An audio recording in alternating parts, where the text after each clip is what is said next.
right, Commissioner. You ready? Yeah. All right. Mike, will you do the pledge for us? Absolutely. It's 9 o'clock. We'll go ahead and get started. Thank you all for coming. Welcome out. We'll go ahead and get started with a prayer by Bruce Anderson and then the Pledge of Allegiance by Mike Blake. Our Father in heaven, we humbly bow our heads today, Father, to give you thanks. Father, we're so thankful to live in this land. We're thankful for the guidance and direction that we have from thee and from thy Son. Father, we ask a special blessing on our military and the conflict in the Middle East, and we ask that you would please help us resolve that so that the service members can come home and be with their families. Watch over, protect them.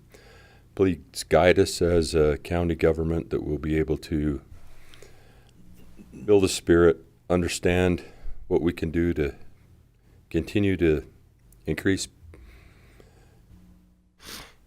the quality of life here in Iron County. Father, we love thee, we love thy Son, and we ask for thy blessing on this meeting, and we say this in the name of Jesus Christ. Amen. Amen. Please follow me in the Pledge of Allegiance. I pledge allegiance to the flag of the United States of America and to the republic for which it stands, one nation, under God, indivisible, with liberty and justice for all.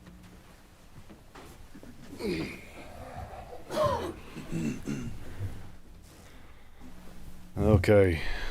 We'll start off by approving the minutes from March 9th meeting. I'll move to approve the minutes of March 9th. Second. Been moved and seconded. All in favor? Aye. We'll approve the claims for credits. I'll take a motion for approval for the claims for payment. I'll move for approval of claims of payment from March 9th, 2026 to March 22nd, 2026. Second. It's been moved and seconded. All in favor? Aye. Okay.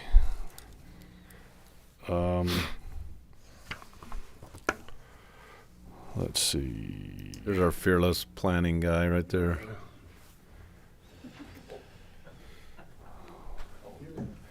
Derry, you're up. I'm up? Yeah. Yep, just come on up. All right.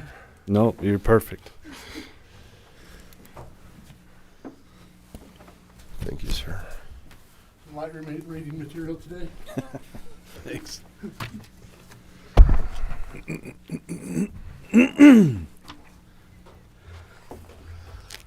Can't get my breath now. You'd think I ran from Cedar City. Well, good morning, Commissioners. I'm grateful to be here today. Wasn't so good a weekend under the weather, so about called Nate, say Nate to come on over to have you come and give you a report. But no, we're here, so permits. We'll just start right at the top of the overview of where we're at. As of today, we've issued add 3 more, 104 permits today. Crystal issued 3 as I walked out the office this morning. So we're still down, it looks like 14 from last year. We've issued 90 of those were for new dwellings, which is down, well, about 93. So we're down about 14, about 20 on dwellings for that. So we're still pretty close to online from last year. That's even after we give up Parowan. So losing Parowan, we haven't lost that much. Our revenue and money is probably still up over last year for the permits we've had. So we're doing good there. In the building portion going down, we've reviewed 116 projects so far this year. We've completed 1,051 inspections or stops for inspections. compared to 997 last year. So we're up quite a bit over that. Some of the other big things that's going on right now is AMPAC. They're in the middle of their expansion process right now. 3 new buildings that will increase their production lines 1/3% increase. Where are they at on that? They've got shell buildings up on 2 of the 3 right now. They will start putting the shell up on the 3rd building next week, I think they figured. Who's the contractor on that? WT Whiting out of Colorado. So they've got the first 3 permits were just for the shell. I've got 3 more permits ready to issue for the process piping and everything else to finish it. So they'll be starting that. I think they said by June they'll start having all that stuff brought in. They're hoping to be online by next June, I think is what it was with that. So that's keeping us running out there. With that increase, that will be 30 to 50 more new employees that they will hire for that. So that's a big increase.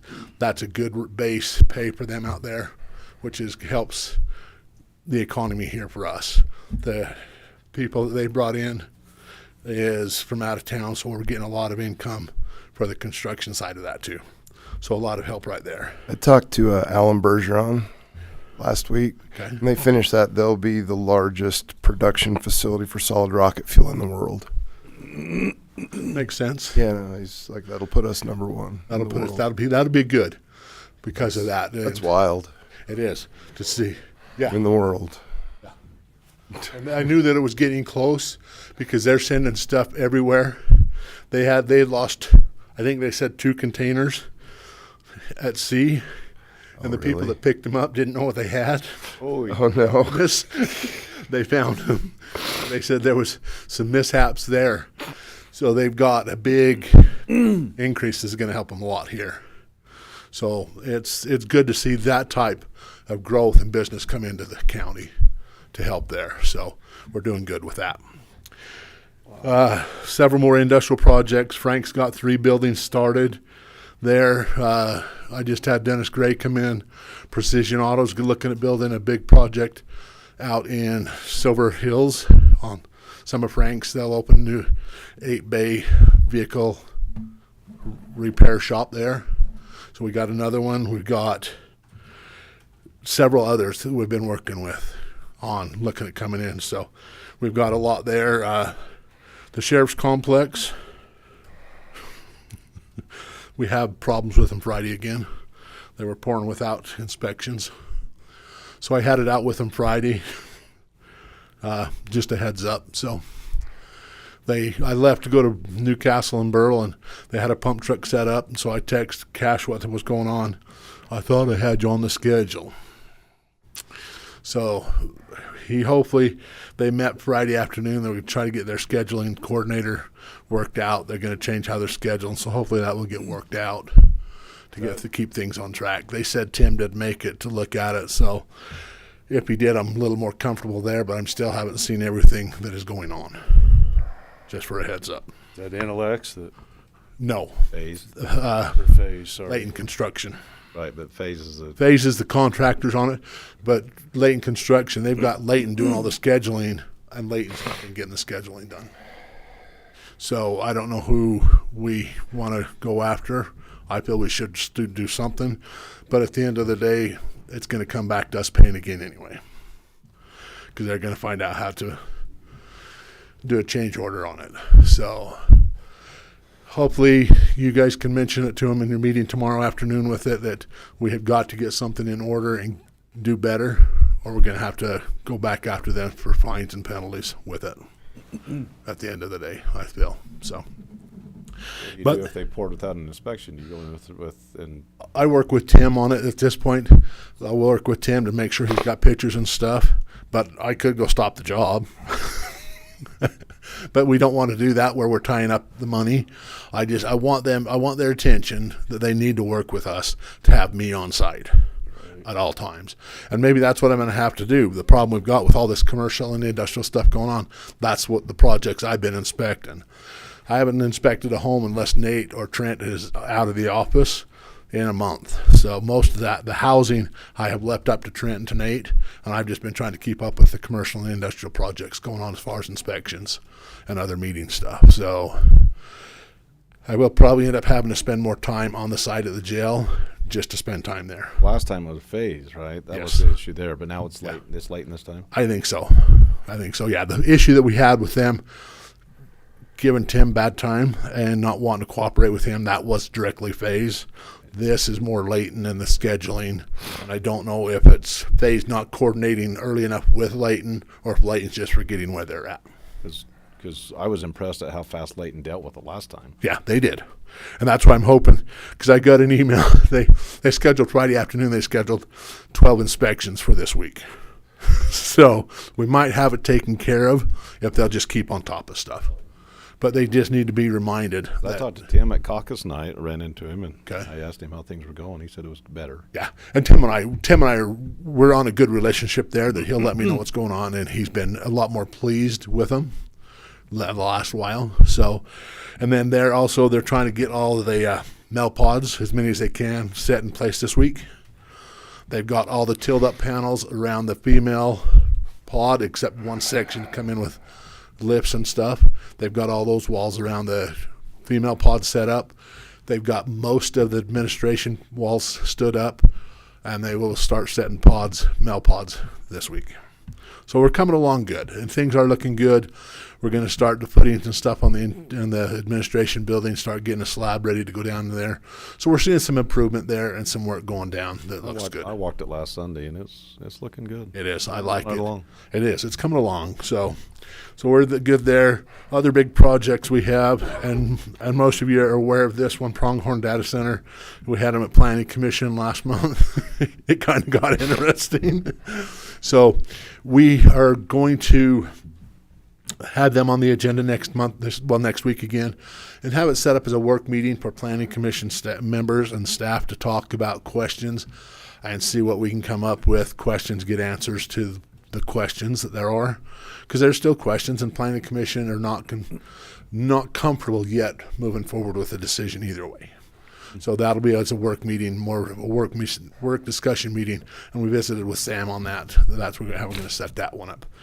Will you have another? Will you have? It was the public hearing. You've already had that. We have had that. Is that yet? That's what we'll do. Or We'll see what happens. If they provide more information, we might have to open it again. According to Sam, we may need to, depending on the information they provide to us, as we may need to give another. But it won't go like it did last time. I left for the fireworks hit, but So, I was there for a couple hours. yeah, and it was interesting to see. And we can talk more after on that one. So we'll have them back on Planning Commission. We've got another data center, Bright Night, that will be submitting an application soon. They were hoping to get on April, but Brett told them no, April would not work to get them soon enough to review.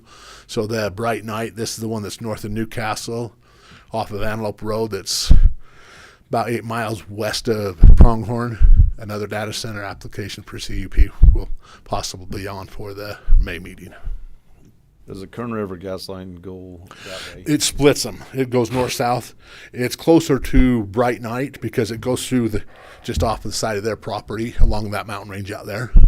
So it'll be closer for Bright Night than it is for Pronghorn. Okay. So it's right there in that area for them. It's like a 42-inch high pressure. That is their high pressure line. Yes, that's their main transmission line there. So yeah, and then Fremont Solar, we have the permit just about reviewed for the solar farm. That conditional use permit was issued 8 or 9 years ago, so they've just getting the last of the cultural and the conditional use permit stuff together, and to reclamation plan and stuff. They're trying to get all that together, and then we'll be ready to issue that. They have submitted the plans for their BESS system for their battery energy supply storage systems. They've got that application submitted, so we'll be reviewing those within the next 3 to 4 weeks. We will issue those permits at over $250,000 for those two projects out there, which will help on the money coming in and get that project going. And then we've got AMPAC, like I said, we've got the next 3 permits for their processing piping and equipment ready to issue for them. We had another solar farm out in Parowan Valley contact Brett last week with an application for another solar farm out there off of Cane Springs Road. So we've still got a lot of interest there. I'm going to just jump down to planning. We're going to look at opening up those the 2 ordinances for the solar and for the data center, to do some modifications to those ordinances, to put more requirements in the ordinance than in the conditions, to make it known up front what we want them to comply with and to do up front, instead of a condition that they want to try to mitigate out later. So we're going to try to do that with Planning Commission. We'll talk about it more at staff sketch meeting this Thursday and see what we've got. But we got 4 or 5 items we want to put in the ordinances for both solar and data, to see if they're going to be seriously interested in coming or if they're just fishing again. So we're going to try to tighten those up again there on those ordinances. Code enforcement, Riley's busy working with different landowners trying to get properties cleaned up. A lot of stuff going on there. Budget, we're still looking good. You noticed I've underlined that one. I think we're still good on the building and planning side. We're good. Maintenance, they've been doing a lot of stuff, so I haven't been able to check up that. Maintenance guys, they have been working a lot over the fairgrounds. They've got that hill to the north side of the exhibit building tore down, taken out. Sprinklers are being repaired last week and this week, so hopefully they'll get that back in order. I've got 3 notes for Al Matheson I'm going to go over for just a second. And then they helped get the flooring and furniture moved around the senior center in Cedar to get their flooring redone. They've been helping Jamie over to the fairgrounds get the trail panels put up for fencing around the fairgrounds. And then they've got all the diamond block and backfill around the Justice Center done for the new landscaping. And hopefully they will be working more in the next month or so to get the front yard at the Justice Center done, to go zero-scape on that one. The last 3 deal with the rest of this packet is from Al, the Colonel. He keeps emailing me wanting to resolve and settle his issues. I need some direction as to what you would like me to do, because I talked with Sam just a little bit before coming over this morning.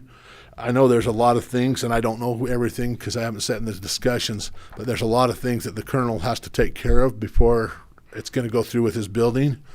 But he says also that he's got the installation is paid for, ready to ship out for that building. I don't know if we want to have him get it sent, if we can find a place to store it. We don't have anywhere to store it, do Okay. Well, I don't know. Dane talked to Jamie a little bit and says they've got one Connex that's empty right now that we might be able to put some in. I don't know yet. I need to look into that.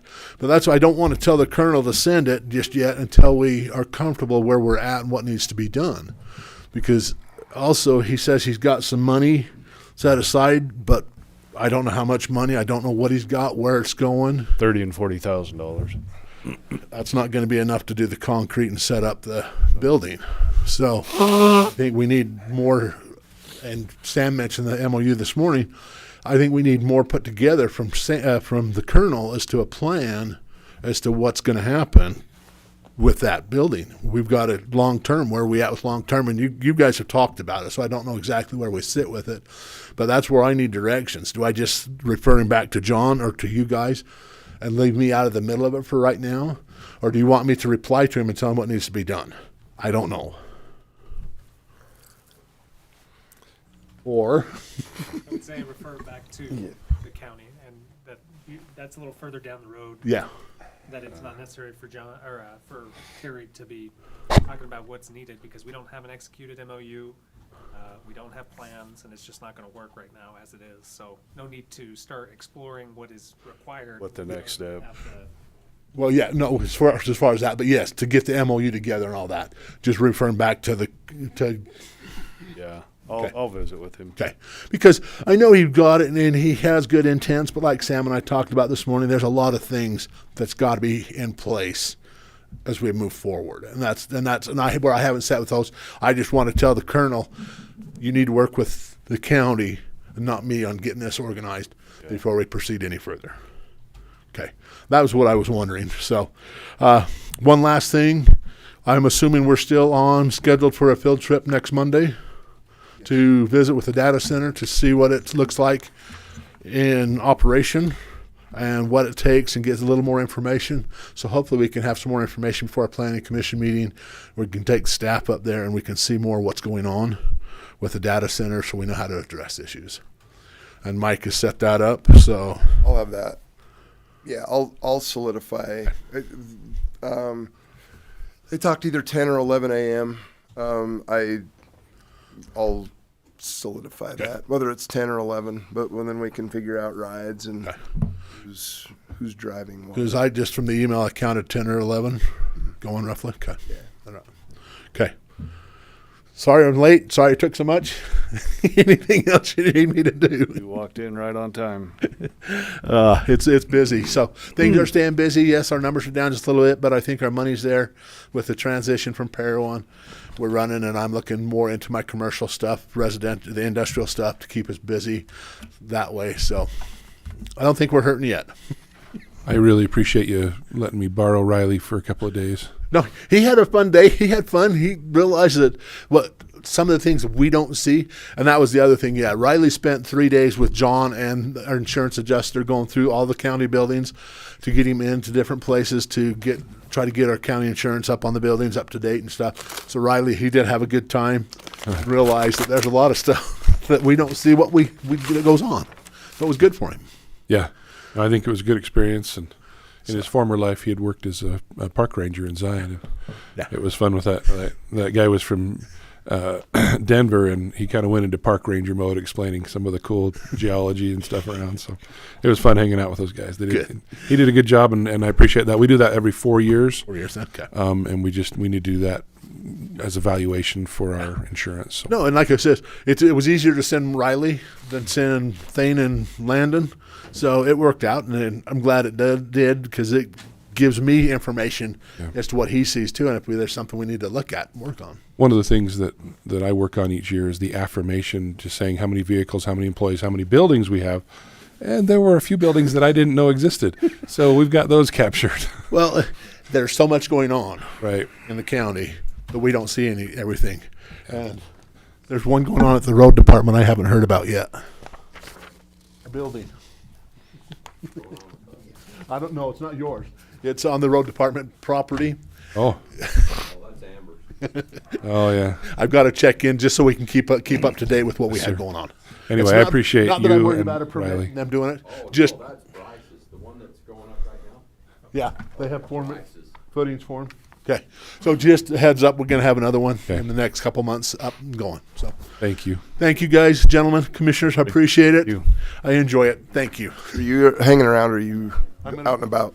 I'm going to be here. All right. I will be here for a while. Yes, Okay. No, I just, so we can visit. when I go in to sign papers for Carrie so she doesn't hurt me, what can we talk during the break? Yes, I got just a couple things. yes. And then if there's anything else, I'll be around. So you can yell. Great. I want to watch this.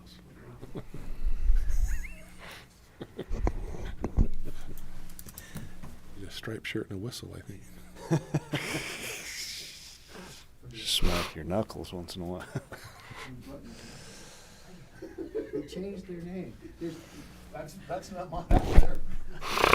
We were just commenting that they've changed their name out there. Red Butte. Night to Red Butte. Yes. Okay. I guess there's money in changing your name. I've never been able to get it happen. You know, when my wife changed her name, we didn't get any money. Maybe she did, and you weren't aware. Well, we're poor folk. We didn't even bring a dowry. It's about the branding. It's about, Your stock went significantly up when you married her. I think that's probably true, even though I didn't have a basketball company. Good morning, commissioners. I'll keep this brief. I don't have much to share with you. I have quite a few things that are of interest and are moving. The Iron Springs Road, we have selected the engineering management is going to be Sunrise. Sunrise Engineering will be doing that.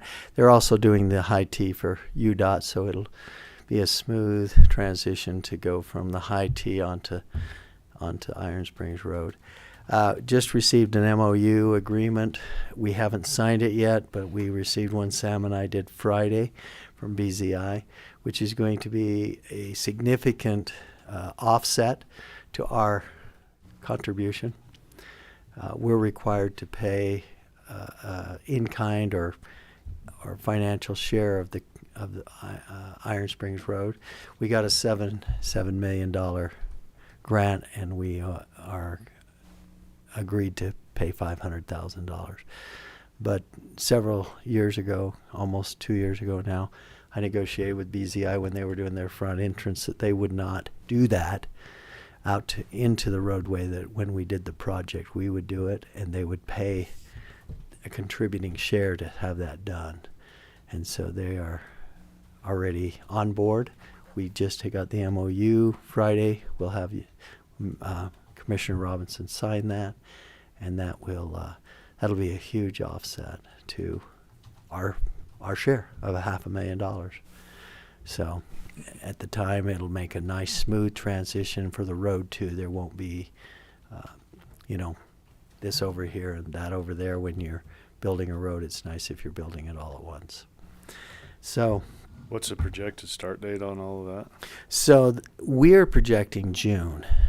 I just got a message today from our project manager at UDOT, and that is going out to bid for construction this Friday or Monday at the latest. And that will go out to at least 3 companies, 3 selected companies that UDOT has vetted. And let me say this, it may be the same company doing the high T, and it may not. But the project engineer will be the same, so that transition will go. Will you define high T for our listeners at home? Oh, that the high T is the intersection at Iron Springs Road and 56, and this is a signalized high T, and what that means is there will be dedicated turn lanes and through lanes, and also a traffic light, which will significantly improve the safety of that intersection there, and that's been the goal. Recently, I heard that we had done that or got that started so that we could facilitate some development out on Antelope Springs Road. I had to smile. We got that request for Antelope Springs Road about 3 months ago. We've been talking about the intersection on 56 and Iron Springs Road since I started 5 years ago. And I just smile because that would mean we got a design, went out to bid, and got a contractor in less than 3 months. I don't think so. We've been working on this for almost 2 years, just getting the design and approvals and contractors and stuff like that. But it is interesting what sometimes misinformation goes out. We have hired and you'll hear more about Brian Norton. He's been offered the sign position, the second sign position at the sign shop. So that's going to be a nice addition there because of the amount of work that needs to be done. So he will start on the 30th. We are planning for at least 2, if not a month worth of integrated training with Martin but he seems really up to speed with tools.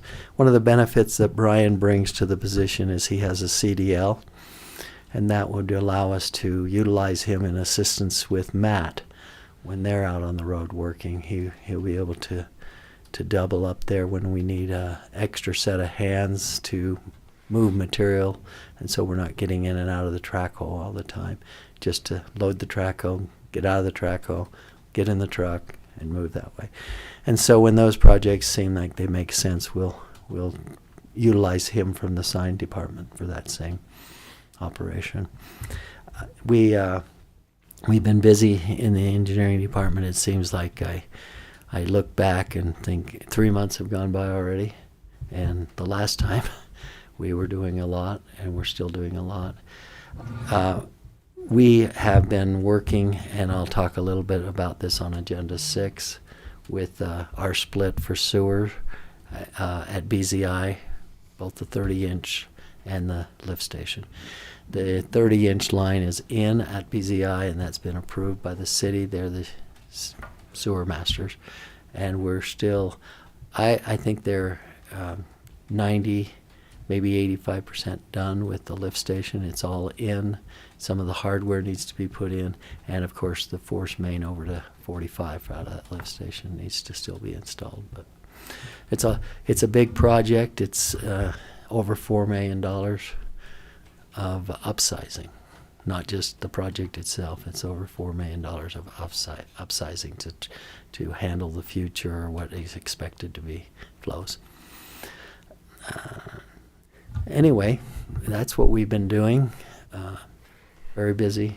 Seems like every day there's a new fire to put out or something of that order. Are there any questions, Commissioners? How are we doing on maintenance for our flood channel? Oh, I'm glad you brought that up. Yes. So I feel like we're comfortable, particularly this year. I don't know whether I should repent or be grateful. Repent because I'm happy there's not going to be a lot of water off the mountain, but I'm very sad that there won't be any water off the mountain to speak of. So as the flood control manager, it's kind of a two-edged sword for me. But the channels are in very good shape. In fact, I will be, as soon as we get the right equipment, I'll be doing a more in-depth inspection of the Quichipa, the Schertz Creek, Cold Creek, Stevensville Ditch, and those things. So thank you, Commissioner, for asking. But we have been working to keep ahead of any issues that might arise, but we can never be sure. They show up in different places, just like they did this spring in Chickasha Cliffs. That was not necessarily on our radar, but the road crew and us spent, I don't know, Bruce may speak to that, 91 got quite a bit of silt across it as it came there south of Chickasha Cliffs. They're down on the, and so I think they cleared that 3 times, and then with their assistance and with Matt, we created a basin to catch that debris to keep it off of 91. But I think it was probably, Bruce would be better able to tell, there was probably a foot of material that ended up on 91 that had to be cleared. And so, like I said, there are certain things we can plan for. For example, we can plan for where it's coming out of the canyons. We know that. What we can't plan for is cloud bursts that happen anywhere they want. Thanks, Commissioner, for asking. I was going to bring that up. It seems like our 800 South, those HDP culverts we put in are working. I went out there the last biggest storm, and they were just they were doing great. So that's good. And with Officer with the crew from the Sheriff's Department and dressing those in, that's a real improvement. There won't be erosion around those on the lee side of either side. They're quite nice. And to be clear, we're not ready to discuss item number 6 today. I'll get up and we'll discuss to it. Okay. There's a portion that we are. Okay. Thank you. Thank you. Rich. Bruce.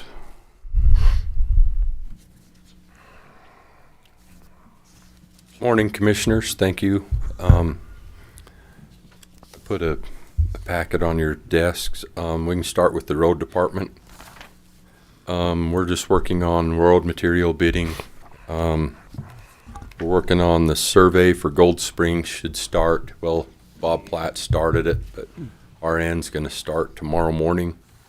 We're still working on 5600 West. That's the road coming off of 56 that involves Kevin Wood and Bob Holt. We're getting really close. We should have the Type 2 down on it by the end of this week and be able to put full crew on Gold Springs. Our budget's looking good. The material that Thane and Matt took out of the fairgrounds, we put in the infield of there. Man, it looks good. I had Travis go over there with a dozer. He flattened it and bladed it out. The fairgrounds infield looks better than it ever has. I think we're going to be able to take. We had a few chips left over from last year. We're going to try to spread that around in there and just clean that infield up so it'll help control the mud. But it looks good. If you guys haven't had a chance, go over and look. That, like Terry talked to, that hill's gone. It looks good. Different and way better. Yeah. Yeah, that's the cleanest that place has looked in a while. We're crushing.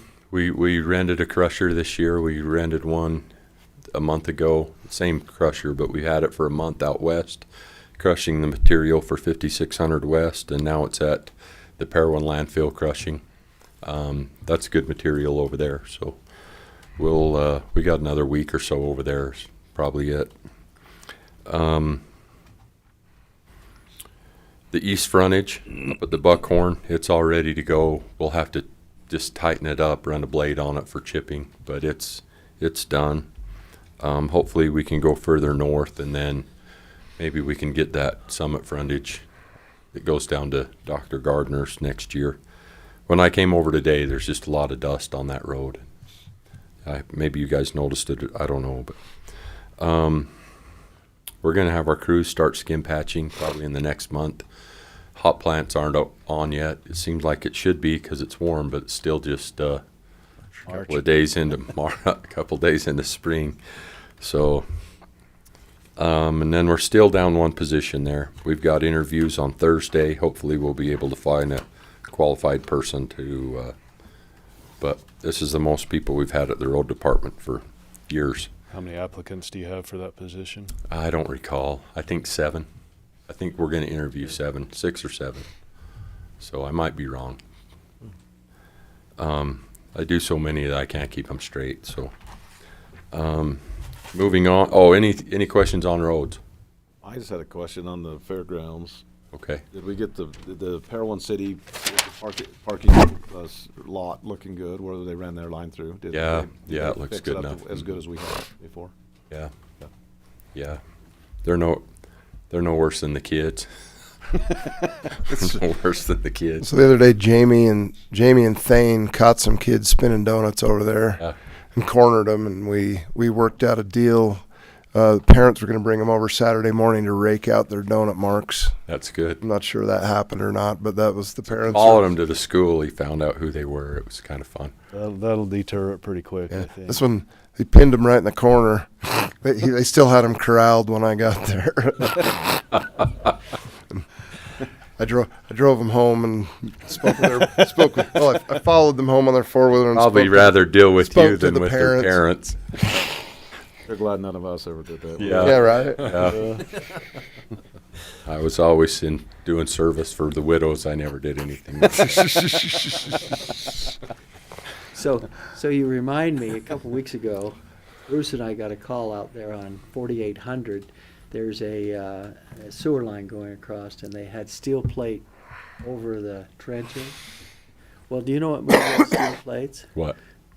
A boy on a four-wheeler was doing donuts on the steel plates Oh. and literally moved them.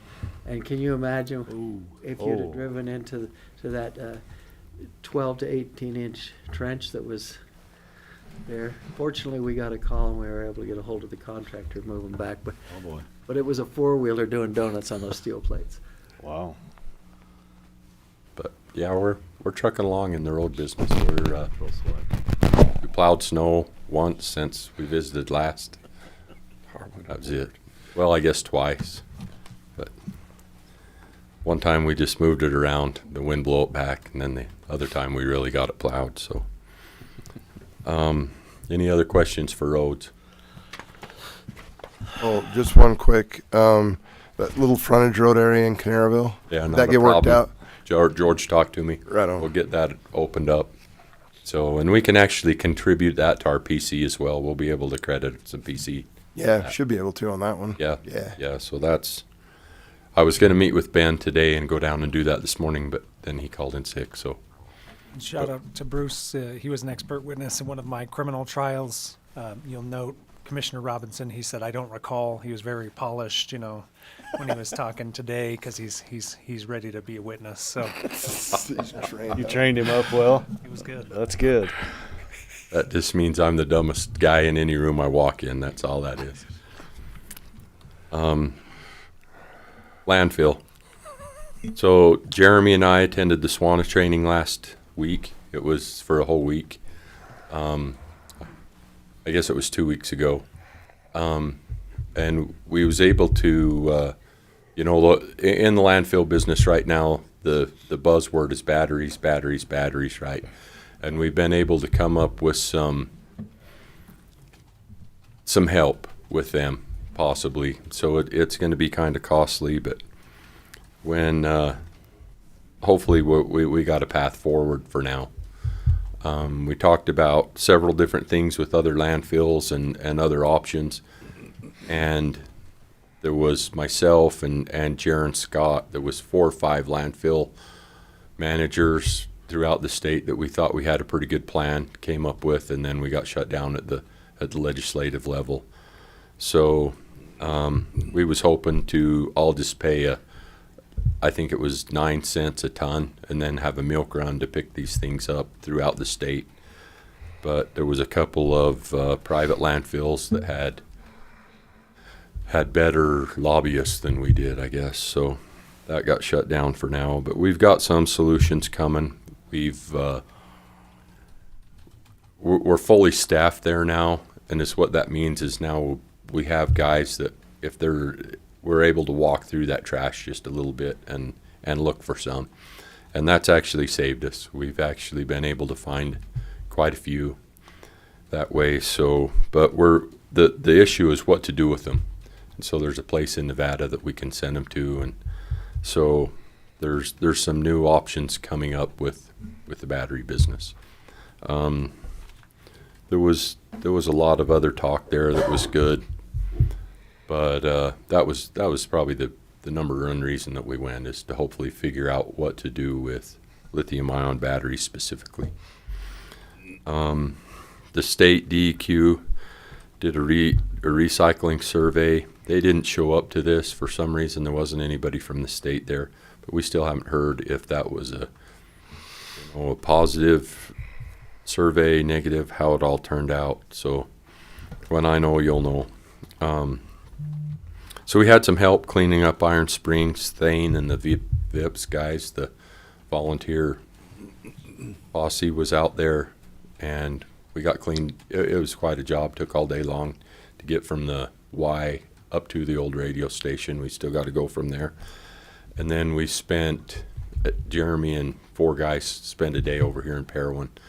We've had quite a few complaints. We used to have a person out on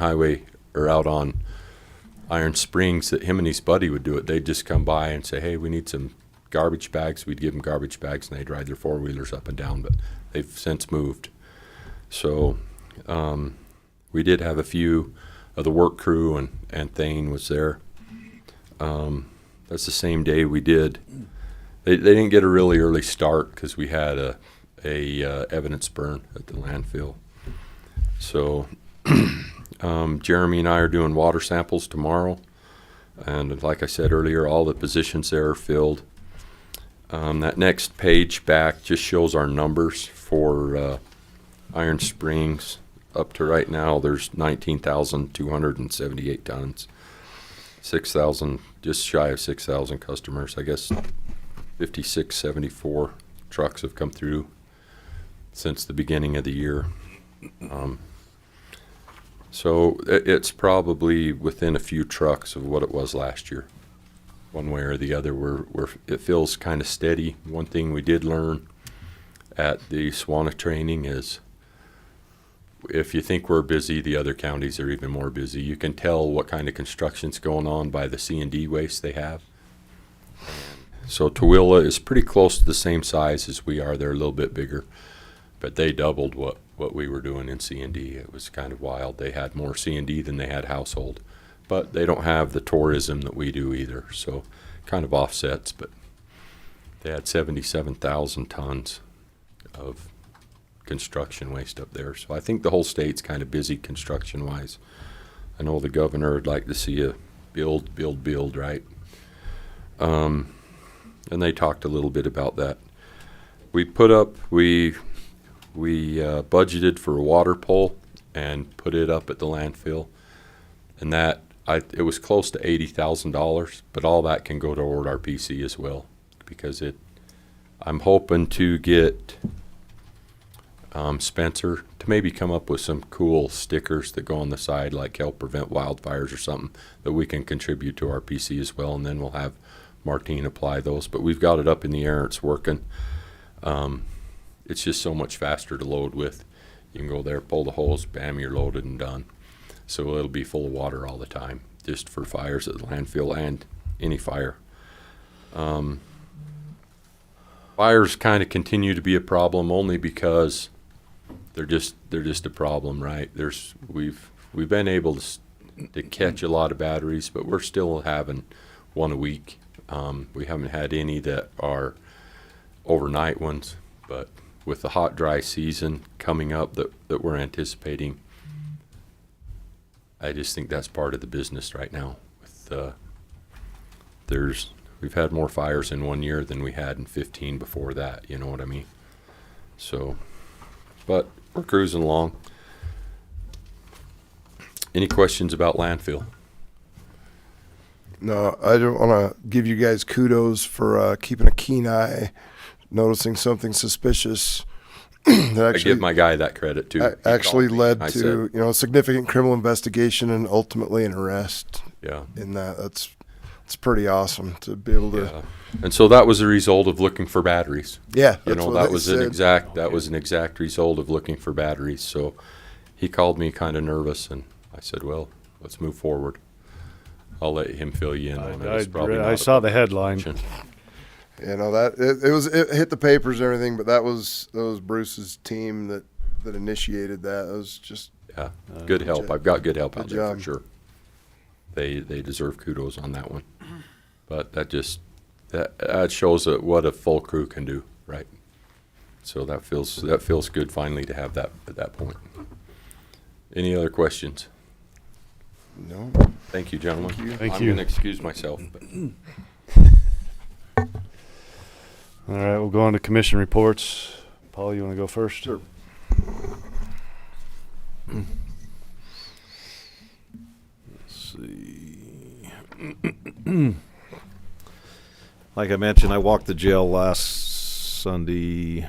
Spent about an hour and a half out there. It's coming right along. It's really interesting, the construction of those tilt-up panels, and things are looking good. I attended, actually Ken and I attended was it E&I Conservation District meeting in St. George? Was that what they call that? Enterprise and Iron. What? Enterprise and Iron. Yeah. It was the UDAF conservation. UDAF, yeah. But and I think it consists of the E&I board too. But anyway, attended that. It was nice. Evan Vickers was there and reported on the legislative update there.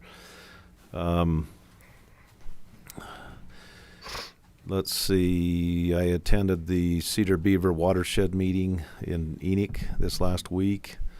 That was good. We didn't have a quorum, so we couldn't do some elections. So we're going to have to reconvene that meeting and do that. Try to, and that's an important board because the state has set up these watershed districts all over the state, and the money and actually the power is in decisions with water will flow through these watershed committees, and so that's an important thing. I'm sure those that have been reading the newspaper, the EIS for our West Desert, for the Cedar Valley or West Desert Water Project was approved. That's a big deal. That was filed on over 20 years ago. I've been working on that for about 14. That was a huge victory to get that approved. We're not out of the woods yet. I'm sure there'll be some wrangling with maybe some lawsuits and things, but we're in a good position there, we believe. I attended the UAC board meeting last week. It was good. We had our caucus meetings this last week. It was the attendance was low, but they were good. They're important.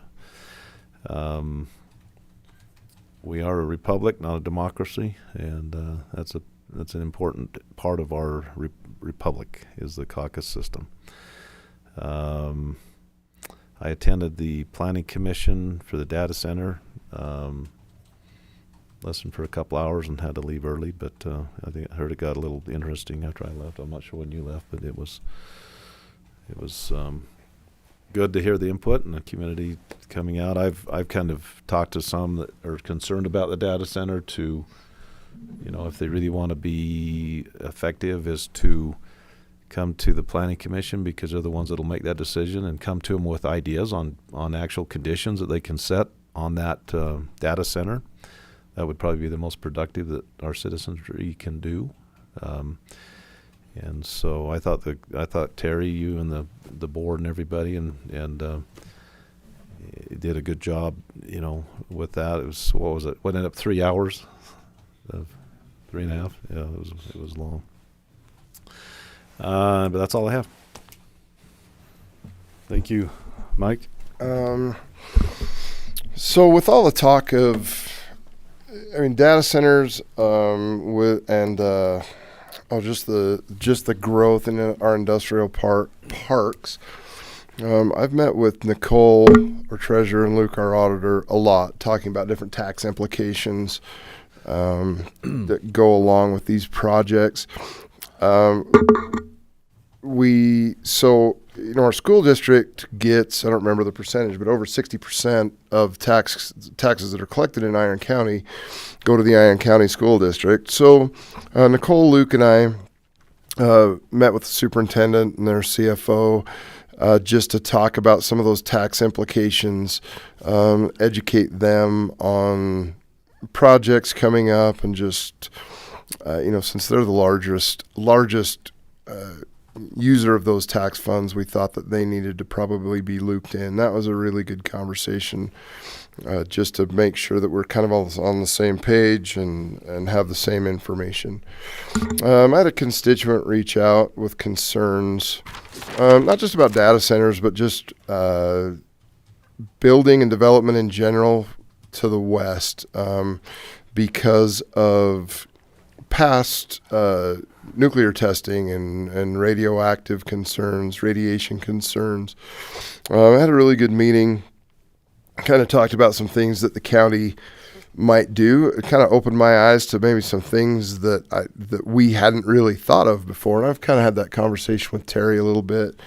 But there might be some ongoing things that we can do there just to cover our butts and to make sure that we're developing in a safe manner. And I'll continue to work with Terry on that and the planning office and such. Had a meeting with Cedar Fire. They're on a fiscal year. Their budget's coming up. Their budget season's coming up. We contribute, between us and Enoch City, we contribute about 41% of the budget to the fire department in Cedar City, which is actually the Cedar City Iron County Fire Department. So it's really important to understand that we're a partnership, not an us and them. And I really appreciate Chief Phillips. This time of year, every year, brings all of the partners together. Us, Canaryville, Enoch City. We sit down and review his upcoming budget requests, make sure that everything is in line with the goals of all of those municipalities in the county. And that's always a really productive meeting. That took place this last week. I had an opportunity to meet with Prevent Child Abuse Utah, and I'll talk a lot more about that. We've got a resolution, item number 4 on the agenda that I'll elaborate on that. I was invited to present at a conference in Salt Lake City, the first annual Congress of Ports that was hosted by the Utah Inland Port Association. That was really good. We talked about, it was a panel discussion with Drake Howell from BZI, Councilman I can't remember his name. It's Jared from Tooele County. Can't remember his last name, but and then a developer that's developing up in Tooele County, just to talk about the importance of public-private partnerships and how we need to work together with those, in these private partnerships in order to actually get things done instead of just relying on the government to come in and pay for everything and such. So that was really beneficial. I had an opportunity to speak at the opening ribbon cutting of the new emergency department and imaging center at Cedar City Hospital. That was pretty awesome to take part in that ceremony. And again, just talking about the importance of community partnerships and what we as the county do as far as partnering with the hospital. A lot of that comes in the way of our EMS, Life Flight, that responsibility from the county to healthcare locally. So it was really an honor to be able to speak there. I had a meeting with emergency management and the sheriff's office to discuss security concerns with different infrastructure in the county, power, water, some of our industrial infrastructure. That's something that we're going to work forward, kind of come up with see if we can come up with some ideas and some plans to maybe harden our targets a little bit, and bring those, more in regular budget season instead of, anything right now. I had a great meeting. I'm glad that David's here. We did a site visit a while back with a project called Project Lucy. These site projects, site selectors come. We have folks from the region. We have folks from different municipalities, different, gas, electricity, water. All these people come to the table. I was asked to have a follow-up meeting with Project Lucy on Friday. I think it was Friday. Anyway, I didn't know what that was really all about. I called and talked to David. He also met with them. They met with some other entities, Southwest Tech. We knew that they had a few concerns. When I sat down with them, they didn't really address very much, but they announced that they are bringing their project to Iron County. I don't know that we're ready to, announce what that is in specifics yet, but coming really soon, they're going to announce a groundbreaking. It's an industrial facility that's looking at bringing 160 really well-paying jobs, kind of technical jobs. But when we work on these projects, it really is a team effort. Just thank David and all of the economic development team. When I kind of figured out who these folks were, we were having this meeting at the visitor center in the boardroom. I reached out to Maria. It was like, 15 minutes before I met with them that I figured out who it was. I called Maria and I'm like, hey, can you dress the place up a little bit? Make sure there's, no garbage cans sitting on tables, which that's not a thing. But no, when they got there, Maria and her staff were extremely courteous to them, had drinks, had a couple of little gifts from the county. And really in the end, in talking with the owner of the company, said, what really brought us here is just how nice everyone is, the way that we were treated, how accommodating everyone is. That's why we decided to come to Iron County. Is you people are genuinely nice, and you've been so kind to us, and so I think that's really that's really kudos to the whole team and really to the folks, our constituents in Iron County. That's why they're coming, and it's a really great project and a really big deal. So just congratulations to everyone on that. I had an opportunity to flip some pancakes Saturday morning at the Home Builder Spring and Garden Pancake fundraiser. That's just something that I've done every year for a long time. They pick some folks that are having some health issues and do a fundraiser for them, and that's always a lot of fun. That's it. Thank you. So after commission meeting last 2 weeks ago, we had a meeting with the Forest Service. It's a good opportunity to sit down with the agencies that interact with the Forest Service and go through their plan for the year. One of the interesting questions or things that's going to happen with the Forest Service is the governor signed a co-management opportunity, I guess you could call it. I'm not sure what it is yet. Every time I ask somebody, what does this mean? Will you quantify this for me? I get a lot of circular definitions. Nobody's really sure what that means yet, but they're reaching out to the states to have them help manage the forests. And so even the district manager, even the national manager couldn't tell me what it was. When we were in Washington, D.C., I said, I love your idea, but what does this mean? And he said, well, that means Utah's going to help manage the forest. And I said, okay, quantify that. What does that mean?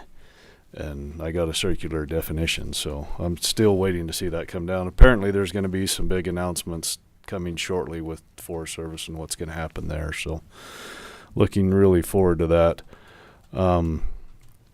Had a weed board meeting, just kind of went through the county plan with all the entities, the state road, the county road, Enoch, Cedar City, everybody that's involved in that, and Amber's plan for the year with her grants and the progress that she's making in those and how that's going to play out. And then, as Paul mentioned, we had a meeting with UDAF and the Water Conservation District number 5 down in St. George. Got updates from Senator Vickers and Congresswoman Malloy's office at that meeting and had a good opportunity to meet with them. Sat down and had dinner with the director of the UDAF and the vice chair of UDAF, both gentlemen that I grew up with. And so that was a good opportunity to kind of pick their brains and go through what they see coming up. Had an opportunity to talk to them, and Senator Vickers and I grabbed the director of the Department of Agriculture and talked to him about trying to get some compensation for damage from prairie dogs, and that can was kicked down to the road to the federal level. So now I've got Congresswoman Malloy's office working on that and try to secure some funding to take care of damage done by prairie dogs related to the farm out here in Parowan.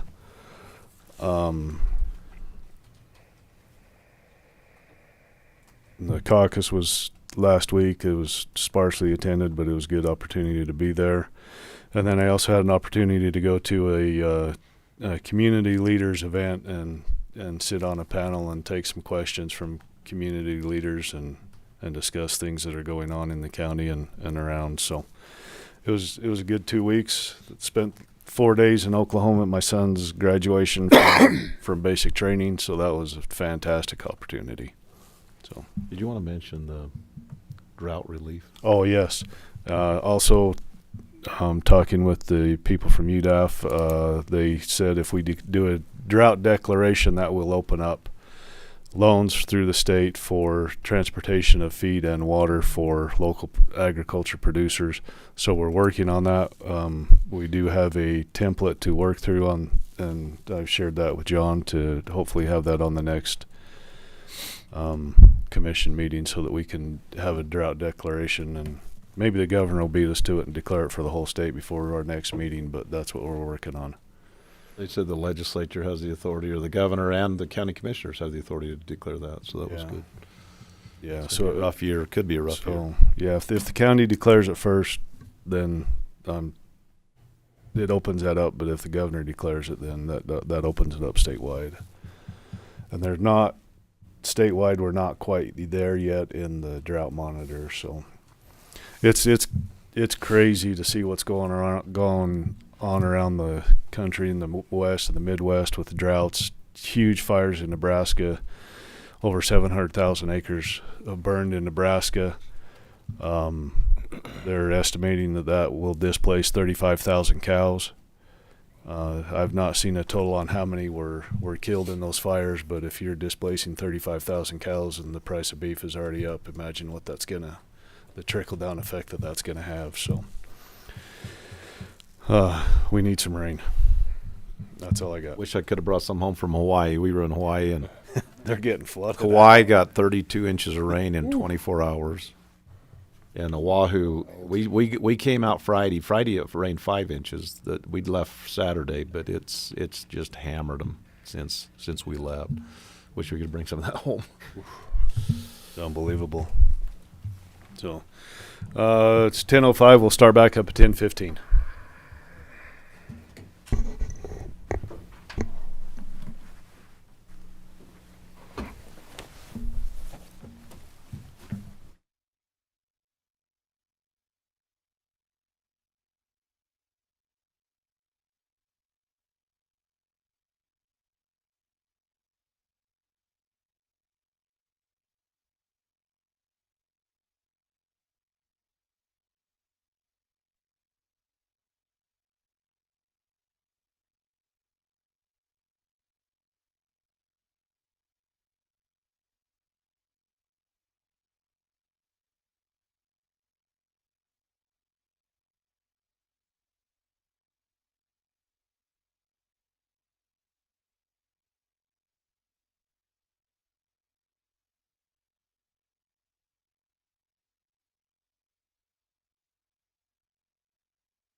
Go ahead, Commissioner. Talking about it, but I don't know. I'll let you get started now. You know, I don't remember an email, but I don't know. Ask them. Okay, I'll ask him quick. We'll go ahead and get started back up. Start with item number 1, a public comment period. Any comments pertaining to items that are not on the agenda, go ahead and come forward and we'll address them. Seeing none, we'll go to number 2. Presentation of annual PILT payment fisheries presentations and UPD presentation from the state of Utah, presented by Dax Mangum. Thank you for coming. I'm Gary Bezin. I'm the Habitat Program Manager. Dax is on the way. He'll be here in just a few minutes. So if we can go out of order, we'll do the presentations on the Yankee Meadows Habitat Management Plan and the Parowan Valley Habitat Management Plan. Start with that. Oh, There's Dax. I don't care who goes first. Somebody go. I'll be fast. Lunch is waiting. Let's go. Hi, nice to meet you. I'm Dax Mangus. I'm the new regional supervisor for DWR here in Cedar City. Kevin Bunnell was promoted. He's now over our recovery programs. So he'll still be involved to some degree with Utah prairie dog and like the Virgin River species, June sucker, and Utah lake. So some of those recovery species. But, so you're in Kevin's position now. Yes, sir. So happy to meet you. We brought the PILT payment. I always love that. That's great. And we sure enjoy working with the county and managing these lands to hopefully provide benefit to wildlife and the residents of the county.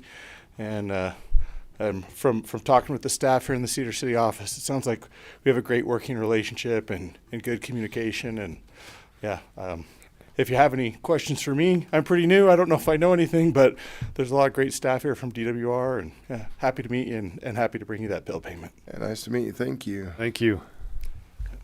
What was your last name again? Dax? Angus, Mangus. Very good. Do you need contact information for me or anything? Yeah, that'd be great. Yeah, so my phone number is 435-790-5320. 5320. Yep. And then my email address is just my name, Dax Mangus, DAXMANGUS @utah.gov. So. Okay. No dot between your first and last name? No dot or anything. So, but thanks so much. Dax. Thank you.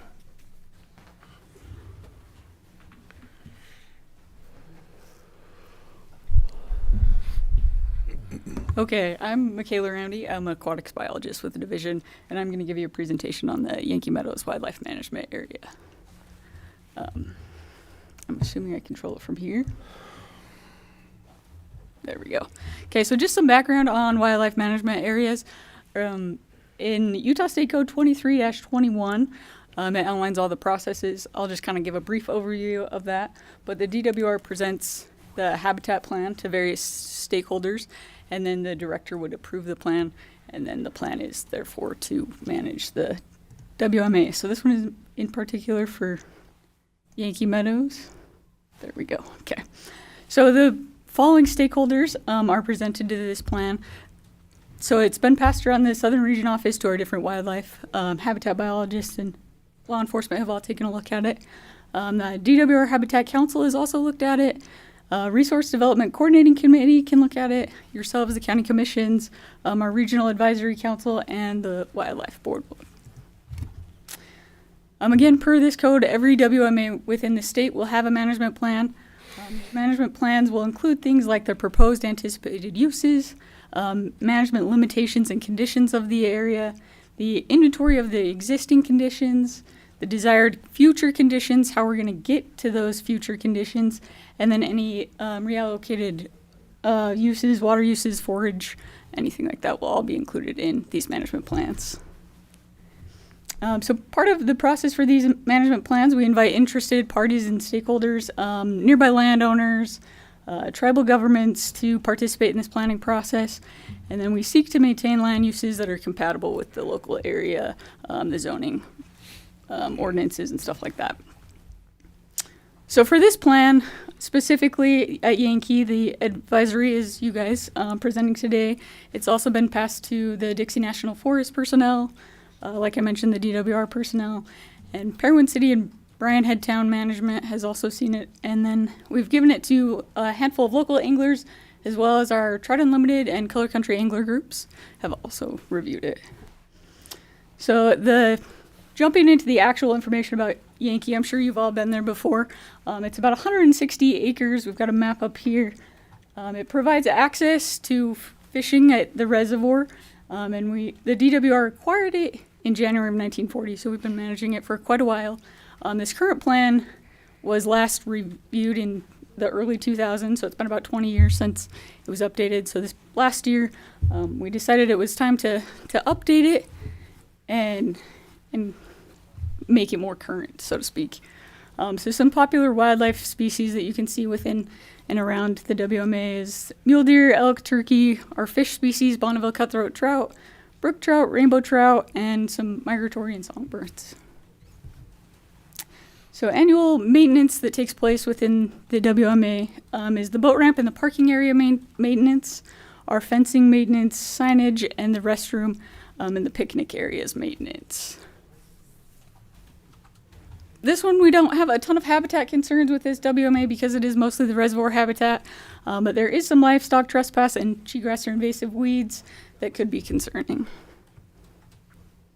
For our access plan, you guys are probably familiar. There's only one single road that runs through it, Forest Road 49 or the Yankee Road. We don't have any ATV trails or hiking trails. Our overland travel is just foot and horse travel. And so we don't anticipate building any new roads or any trails on the WMA. Okay, here's the fun part. So last year when we were getting ready to review this plan, we decided we needed some hard evidence, some data behind our plan. We know it's a busy place, but we didn't have any numbers to back it up. So we decided to come up with a survey, a user survey, where we would interview people on the WMA. So I sent a tech there. We had our survey run from Memorial Day to Labor Day. We shook out random weekends, holidays during the week. Shook out to be about 12 survey days where we were interviewing all the people that were there.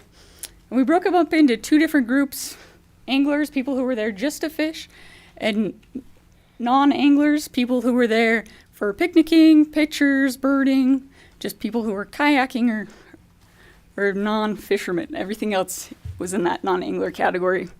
So if you break it down by visitors by state, Utah was 55%, and our secondary was Nevada at 39%. So it's heavily visited from half Utah and half Nevada there. If breaking that down even further, our Utah residents, 78% of that was Iron County residents. And then 15% was Washington County, followed by Salt Lake, Beaver, and Sevier. So pretty good representation there from Iron County. So we asked our anglers, we estimated almost 8,000 hours of recreational use at the WMA. So if we compare that to some of our other surveys throughout the state, that's pretty high angler use. It gets a lot of fishing pressure there. I'll go into some of that in the next slide. But our non-anglers use is also pretty high, 3,500 hours there with our recreational use. Then we looked at our fishermen and asked them and took note of what they caught. So our anglers caught just over 3,000 fish during that survey period, which estimated to be about half a fish an hour. So they were catching a pretty good amount of fish.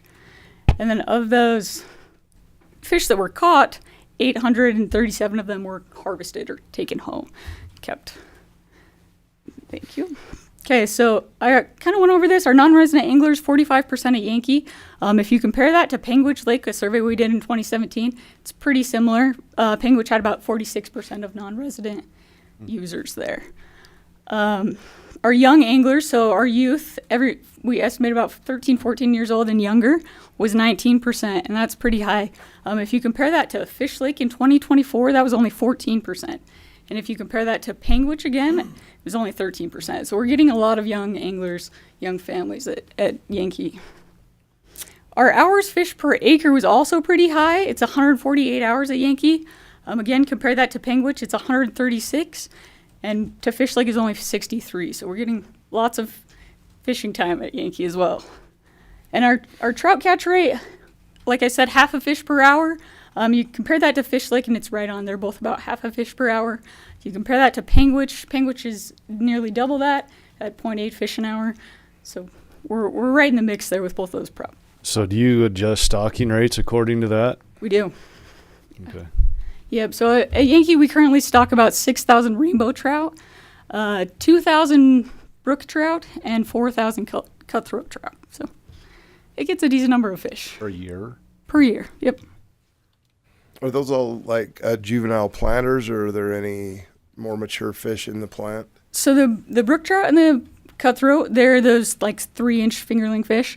As for the rainbows, we kind of split it half and half. So we get some 10 to 12-inch fish, and then the rest are those 3-inchers. How fast do they grow? They go pretty fast, actually. We stock them in the spring, and then if we net Yankee every 2 years. So we're actually going to net at the end of April this year. It's been a couple years since we've done it, but if you look at the data, they can grow about 7 inches a year. So they do pretty good at Yankee. Okay, back to some of these results. So we split the non-anglers versus the anglers. We asked everyone whether they were there for day trips or if they were camping. I don't know if you remember, but before the Brandhead Fire, camping was allowed on the WMA. With the closure of the Brandhead Fire and everything, we didn't and haven't opened it back up to camping on the WMA. So we were kind of curious to see where that shook out. It was nearly split. Day trips versus camping. People were half and half. Those that were camping on the Forest Service campgrounds. And we asked them whether they desired any additional improvements or anything that we could change or take care of, you know. Majority said no, everything's great. Some of those other comments was just more picnic areas, some less traffic on the boat ramp, just kind of some odds and ends that we already kind of maintain there. And then jumping over to our anglers' satisfaction, we asked them how satisfied they were with the fishery, whether it was very satisfied, neutral, or not satisfied. And it's kind of a biased question because if you're not satisfied, you're probably not going to be fishing there. But 70% were satisfied there. Then we asked them, if you could pick any fish you want, what's your most preferred fish here at the lake that we could stock for you if you wanted. But 29%, 30% there said brook trout, which we already stock, and the rainbow trout was at 20%, which we also stocked. So there wasn't anything new or surprising that anglers wanted us to stock. And then we asked them whether they wanted us to, or whether they would prefer catching a lot of small fish, a medium number of medium-sized fish, or just a handful of like bigger fish. Kind of gave them the options there, and majority 60% wanted that middle number. Decent sized fish, decent sized catch. So we felt that was pretty successful. We took all of this data and we came up with a couple of goals that we think will keep Yankee Meadow the family-friendly fishery that it is. So our first goal, we want to maintain a resilient fishery characterized by a modest number of the rainbow brook trout and cutthroat in good condition through our sustainable management. So we're going to continue stocking, we're going to continue our monitoring, and hopefully we can keep those numbers where we want them. And if they don't, we have a plan to adjust that, but won't get into the weeds there for that. Our second goal is to keep it the family-oriented fishery. So we're going to continue to provide a well-utilized family-oriented angling experience characterized by that high user satisfaction still. And then the last goal is to keep protecting it from aquatic invasive species. So we feel that these three goals will continue to keep Yankee the family-friendly and popular fishery that it is. And that's the basics and the background of the management plan that we've came up with. So if you have any questions, let me know. So based on the fire that we had, how much sediment did we do? I know that was a real concern of the lake filling up with a lot of sediment. Did that happen, or is it? We haven't noticed a ton. It's good. Yeah. Yep. We've noticed some, like near the boat ramp, that collects there, but not actually filling in a ton of the area of the lake. So the lake, what about the streams around there? Are there any fish in the streams? You know, the stream coming out, going down the canyon. Are there fish in there? We don't really stock them, but there are a handful of brook trout and rainbows in there that have kind of just gotten trapped in there and then kind of done their own thing. But Sure. so there are a handful in there. Okay. Yeah. I appreciate it. I use Yankee year round. That's our go-to spot. You guys have done a really good job there. I appreciate it. Thank you. Thank you. Okay. Thank you.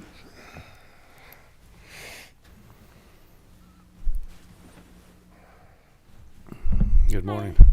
My name is Barbara Sugarman. I'm the Utah Prairie Dog Recovery Biologist for the division, and I'm going to present on Parowan Valley WMA Habitat Management Plan for you guys. I do just want to preface it really quick that it's a little different situation than Yankee Meadows because Utah Prairie Dogs are federally listed species. We don't have management authority. That's with the U.S. Fish and Wildlife Service. We can only make habitat management plans that affect the property itself. We can't make decisions or anything about for the rules and regulations. Perfect. So Prairie dogs don't taste as good as fish, I assume. I don't know. There is some research to indicate that Native folks did eat prairie dogs. So I don't know. I haven't tried it yet. So Gross. Just a little bit of background information, and Michaela covered a lot about the habitat management plan process too, so I won't go into too much detail, but the Parowan Valley WMA Habitat Management Plan was last done in 2005. A lot has changed in that time frame, and so we wanted to get a new one. So we revised the Habitat Management Plan to follow the new template that the division set. And then we also met with stakeholders and then neighboring landowners as well, and anyone who we felt had an interest in the property and got feedback on the Habitat Management Plan. We are obviously presenting to you right now, the Iron County Commission, and then we're going to go ahead and present at the RAC and Wildlife Board, and then after that it gets sent to the Director's Office for final signature. Just tagging on to what Michaela said about habitat management plans a little bit more. So it just covers proposed and anticipated uses, management limitations and condition, existing inventory, habitat concerns, desired future conditions, stakeholders, and local regulations. So we spent a lot of time focusing on some of the conflicts going on near the wildlife management area and addressing those situations. So a little bit about the stakeholders that we coordinated with and everyone that we got feedback from was obviously internally within the division, the U.S. Fish and Wildlife Service, Iron County, the Nature Conservancy. They were involved in helping acquire the property back in 2001. The grazing permittee for the property, as well as the adjacent landowners, the Adams family to the south, the Halterman family that leases the property to the east, as well as the M&A Solar Farm that owns property to the north of Parowan Valley WMA. So just a little bit about Parowan Valley WMA. I think you guys all know some of the basics, but it's just a little over 200 acres, and it was acquired for Utah Prairie Dog conservation specifically. First in 2001, we added a little bit of acreage, 20 acres, in December of last year. And it's really different than a lot of the other WMAs. The purpose of this WMA is entirely for Utah Prairie Dog conservation, not for public access. So it is closed for public It's closed for public access, which is a really different situation than most of our WMAs, but it was purchased with federal funds. There's a whole different mechanism that it was purchased under, so a really different situation than most of them, but And then this is a map of it, of Parowan Valley WMA. So it's near Parowan Gap, as I'm sure you guys are all familiar with. These are the neighboring landowners, as well as the property in and of itself is shown in brown. The Adams property to the south, the Halterman property to the east. That's leased, the M&8 Solar Farm, and then other private lands. And we did reach out to the other private landowners within half a mile, but none of the other ones responded other than Adams and Halterman. So that's BLM land right there.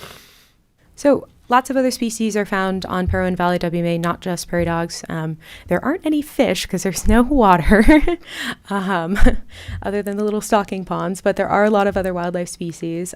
So regularly you see golden eagles, red-tailed hawks out at the property. You obviously see badgers all the time preying upon Utah prairie dogs.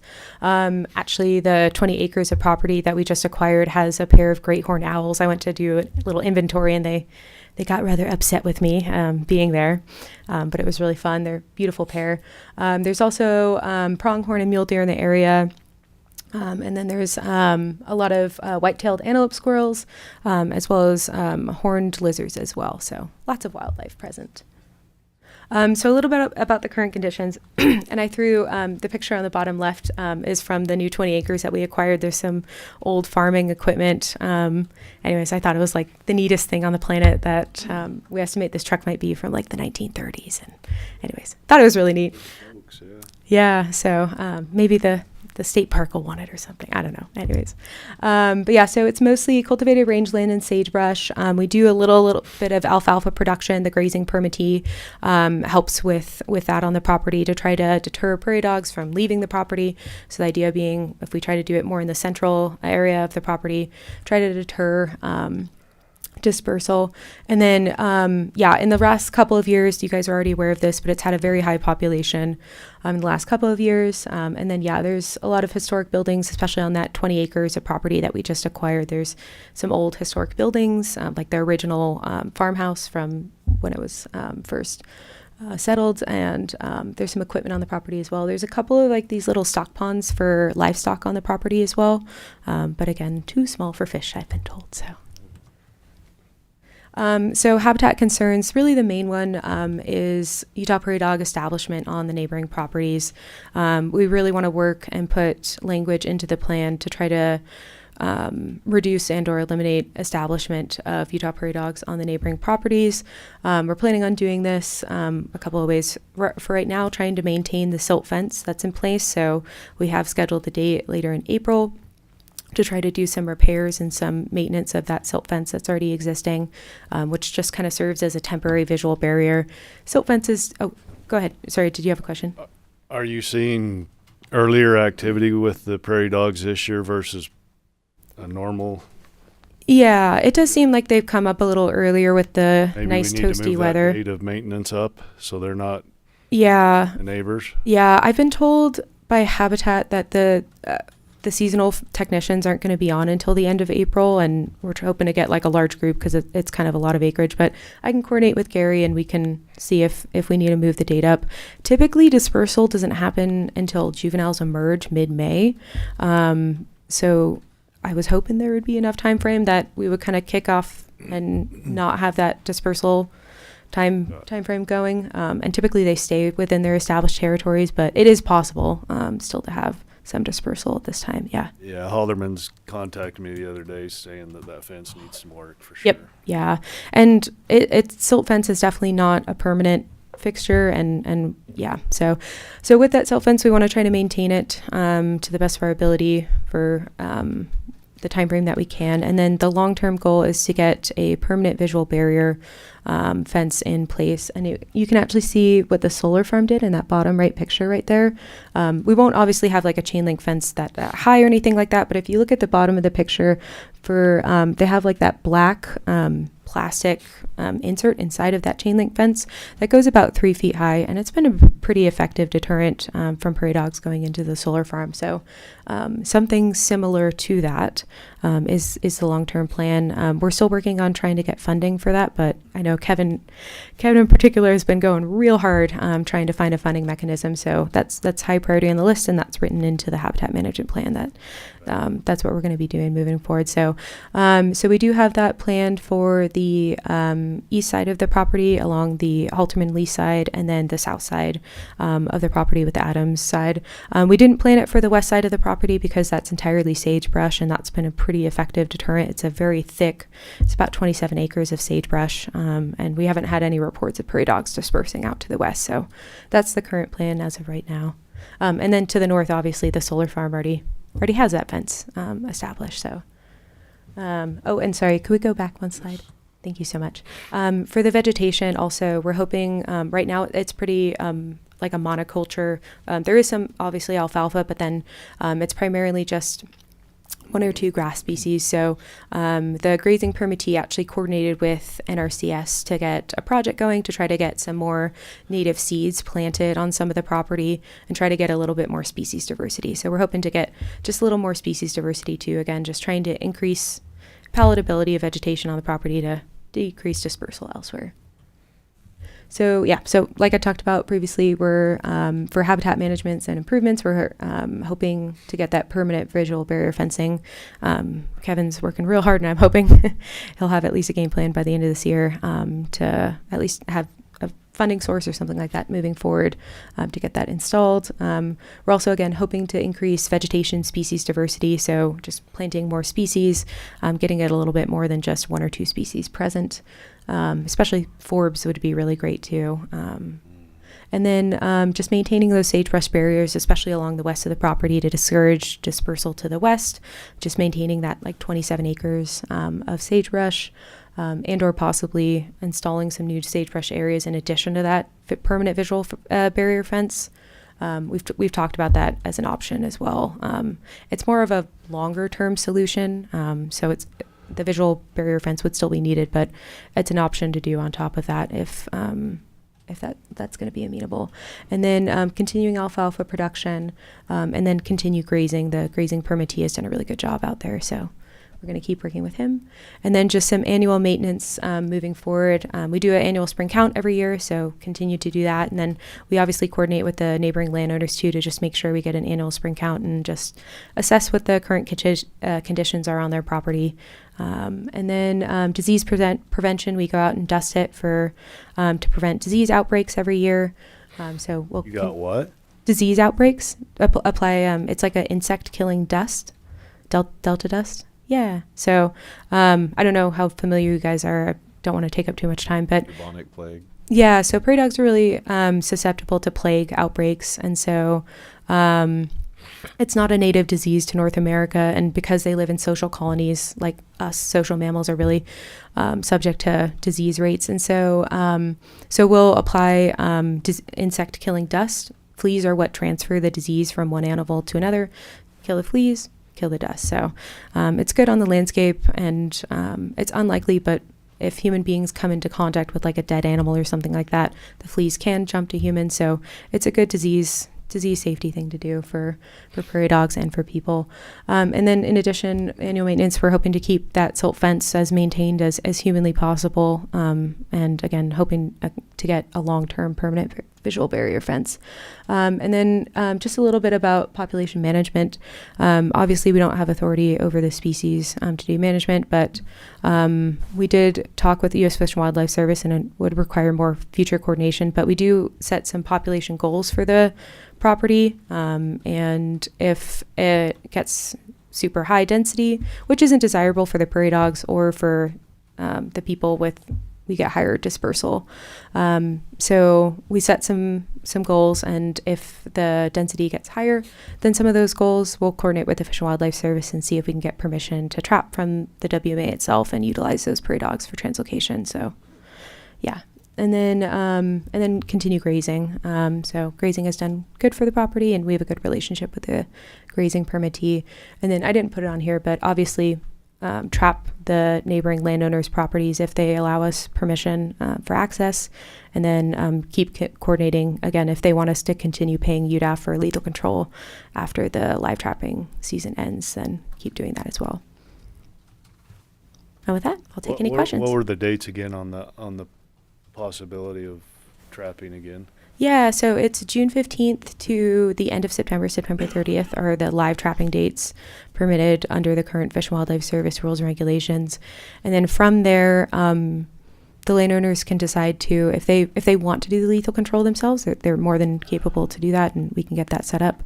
If they prefer not to, which is what they've requested in the last couple of years, we have set up a deal with UDAF to do lethal control October through December 31st is the allowed time frame under the U.S. Fish and Wildlife Service rules. Yeah. Are the numbers such that have they started the delisting process, or do you have to, are we close, or they already started that, or? Yeah, so the species status assessment, which is what looks at how the species is doing, the U.S. Fish and Wildlife Service has started that process. I have been told that it is typically about an 18-month to 24-month process for that species status assessment. From there, the U.S. Fish and Wildlife Service will make a determination. And then from there, I've been told to expect there's like a public comment period and a couple of other things. So the process is moving as fast as things can get through the federal system, but that's about the speed that things move at, I've been told. So yeah. Do you know how close to the benchmarks they're looking for we are? We've met some of the benchmarks and some of them we haven't. I think the state has been making an argument in terms of, or not argument, but a case that some of the benchmarks we've met, but the definition has changed. Like, for instance, occupied habitat under the initial recovery plan was defined as mapped habitat plus a 650-foot buffer. Since that 2012 timeframe, technology has come a good ways, and we actually map active areas now, which is where the prairie dogs are actively present here right now when we do the count, which has been really great. So now we calculate occupied habitat a little bit differently. It's resulted in maybe a little bit less acreage, but again, the argument has been made that we should go off of that original definition then, if from the recovery plan. So there's some benchmarks that, like, there's questions on whether they've been made or not. And some of the spring counts too, at least for the West Desert, which is what we're in right here. We've met the recovery goal of 1,000 counted adult spring count prairie dogs on public or protected lands for the past 3 years in a row now, which is really great. The Fish and Wildlife Service recovery plan has a consecutive 5 years for all 3 recovery units. We met that in 2023, but the Wapa Plateau, which is like the Loa Kusharam area, has not met that for the last 2 years. Do they still not allow for count toward the benchmarks on private lands? They must be on habitats. That's what's under the recovery plan. With the conservation strategy, so the division, kind of what boosted all of this process is the division wrote a new management plan if prairie dogs were to be delisted and the division were to be given management authority.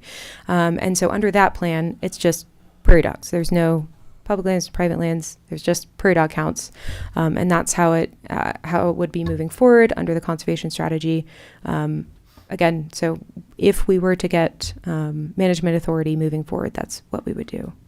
Okay, so we've been close to or at the benchmarks for a few years. Yes. But yeah. Up in Kusharam, it's not as. Yes. Yeah. We've struggled a little bit more in the Kusharam Loa area. The public lands up there, especially. Yeah, it's just more temperamental. The habitat conditions aren't as favorable, and we've tried, doing habitat treatments and stuff like that, but it's just been a little more challenging. It's higher elevation. It's just a little bit trickier condition. So, yeah. Well, Commissioner Blake and I have been around a while, and I really appreciate the efforts that you and your predecessors have made in this regard, because it's not as onerous as it once was for us. Yes, I have been told by my predecessors the process was a lot more complicated back in the day. So I think it's painful and expensive. Yes, I think it's gotten a little more streamlined, and I think there is, hope at the end of the tunnel. I obviously can't make any promises for what the U.S. Fish and Wildlife Service will decide, but I think we do have a strong case that the species is doing quite well, and the division has strong capabilities of being the management authority moving forward. So we'll see. Barbara. Yeah. Yeah. Any other questions? No. Not really, but thank you for your efforts. Yeah. Yeah, thank you so much. Barbara, we appreciate you. Yeah. Thank you. Thank you. Thanks. Let me just wrap up. So Michaela and Barbara shared with you the presentation about the habitat management plans. I assume you've been given copies of the actual plan to review. There's 2 ways you can get comments back to us. You can either respond directly, or it will soon also go out through the RDCC, and Iron County is definitely welcome to comment through the RDCC process back as well. So we'll look forward to any comments you have. Thank you, guys. Very good. Thank you. Thank you.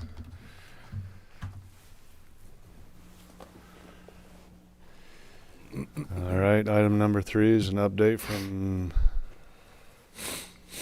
Celeste Malloy's office, and I don't see a representative here from her office. Do you? I don't see James, no. Okay. Has to be on the agenda. Okay, so we'll move on to number 4. Proclamation 2026-1 declaring April Child Abuse Awareness Month. April Okay. Child Abuse Awareness Month. We need a comma right there. So, Child Abuse Utah, Prevent Child Abuse Utah is a nonprofit organization that works closely with the Attorney General's office, with their very strong lobby in the legislature. Works closely with children's justice centers, the health departments, all these things. They're really a great arm that represents and does things to help prevent child abuse. They reached out to me to see if we would be willing to declare April as Child Abuse Prevention Month. Along with that, so this isn't just a proclamation saying we are against child abuse. There's actually some things that go along with this. So Prevent Child Abuse Utah has had an outreach program, primarily in northern Utah, where kind of a peer support or trained folks that actually go out and do home visits in homes where there's been child abuse, just to lend support and be able to help facilitate some of the needs of those families moving forward.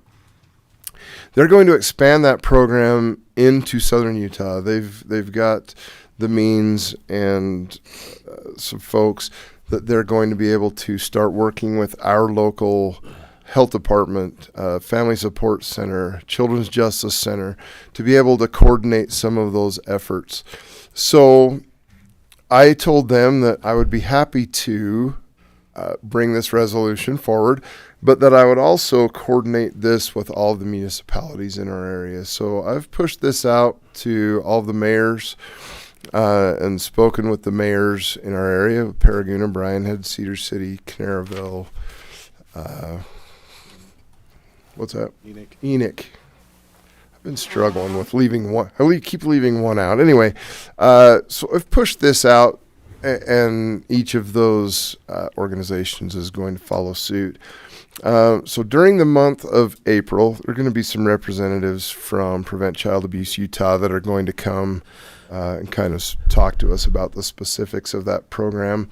But I told them that I would get this on the agenda and get it declared prior to April getting here, so that we can represent. They're just a good organization, nonprofit. They've got some really dedicated folks that work for not a lot of money, and they're just really passionate about it. So I appreciate them. They will be here in April to kind of talk to us more about what they're actually doing here locally. Very good, thank you. We will now convene as the Iron County Community Development and Renewal. Did you want to take action on that? Yeah, we need to do. Oh, I didn't see that was a. Oh, sorry. Yeah. It's proclamation, so we need a Well, I'll move for. motion to declare that. Sorry. No, I will move. I'll move to proclaim 2026-1 declaring April Child Abuse Awareness Month in Iron County. Second. It's been moved and seconded. All in favor? Aye. I apologize. No, it's... Okay. And Commissioner Blake, Yes, sir. I'm reading what I've written there, and I'm thinking you probably don't want the 2026. You want all Aprils to be, not just this year. I would say let's, if that's okay, to do this in perpetuity. We're going to remove that 2026 and that subheading. Okay, very good. Yeah. I will make Excellent. sure. I don't think you need to change your motion where it's a proclamation or anything, but I'll make sure we take that out before you sign it, Commissioner. Okay. Thank you. Okay. All right. Do I need any other verbiage other than what you've got on the agenda to convene the? No. Okay, we'll convene as the Iron County Community Development and Renewal Agency.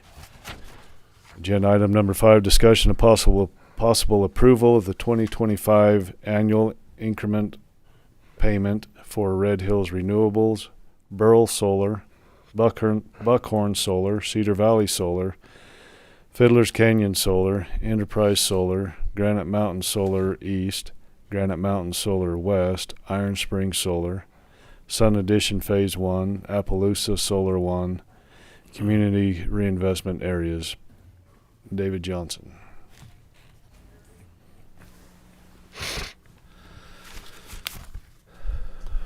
Hey, Commissioners, thank you. This should be pretty straightforward. It's what we do every year. These solar projects, to obtain their post-performance incentives, they're required to do a few things. One, develop the facilities, pay their fees, pay their ad valorem taxes, and then they have to remain in compliance with their conditional use permit, and then they just need to provide the respective documentation to do so. This is, I believe there's 11, if I'm counting correct here. They all must submit all of their documentation before April 1st.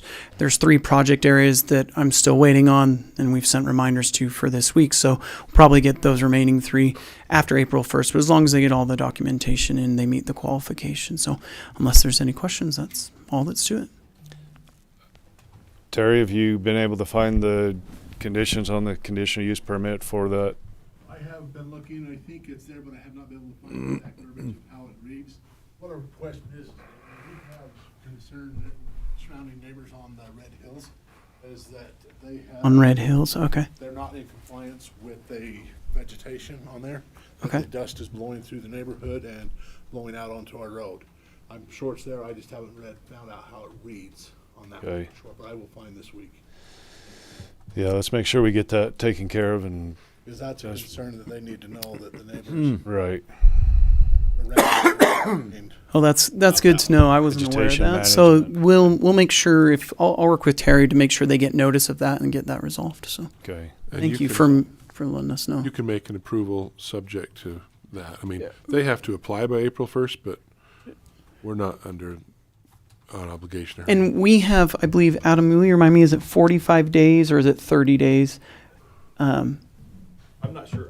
I didn't do the Red Hills contract, but yeah. There's a time period where we have after you approve it, where the money is then paid and reimbursed. But But if the approval is conditional, based on review of the conditional.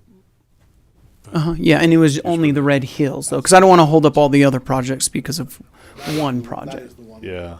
Okay. So the report that I got was the vegetation management, they had not done that, and they had used a product that killed all the vegetation. So now we're having dust issues. So Okay.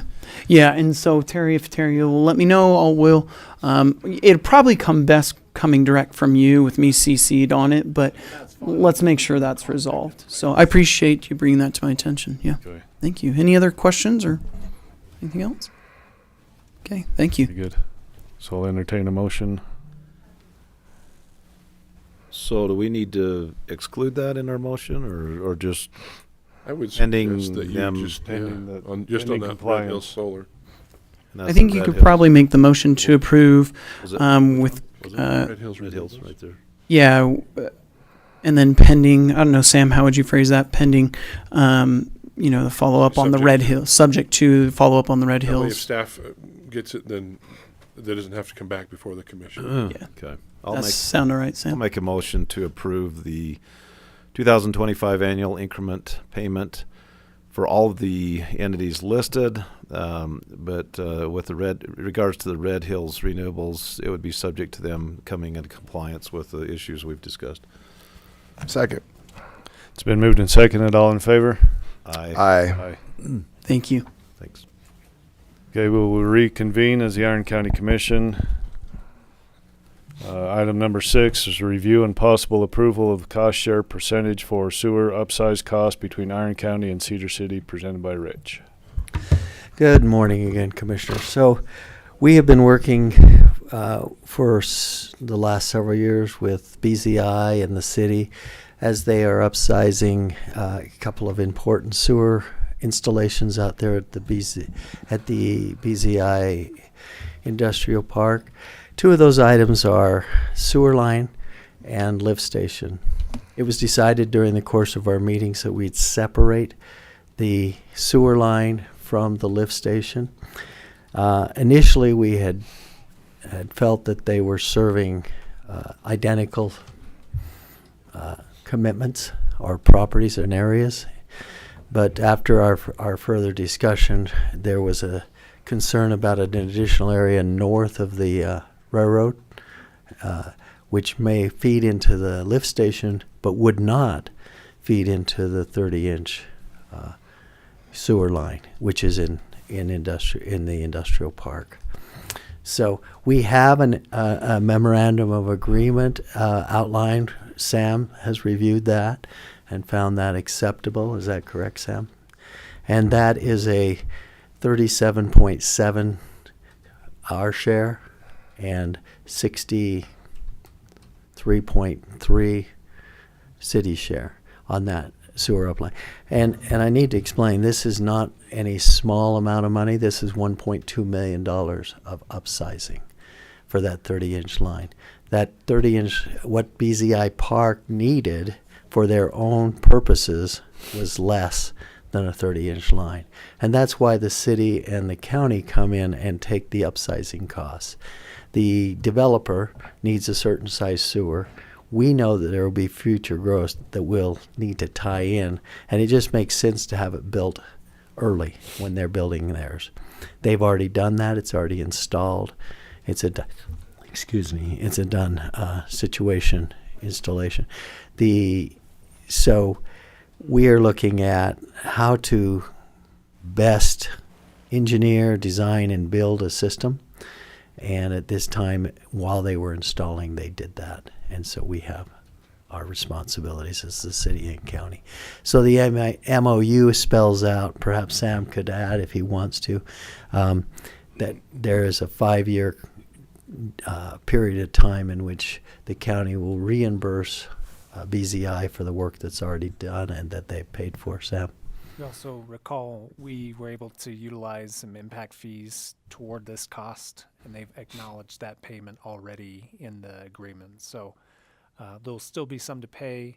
I believe we'll still be able to utilize other impact fees to go towards that, so it shouldn't burden the budget too much, if at all.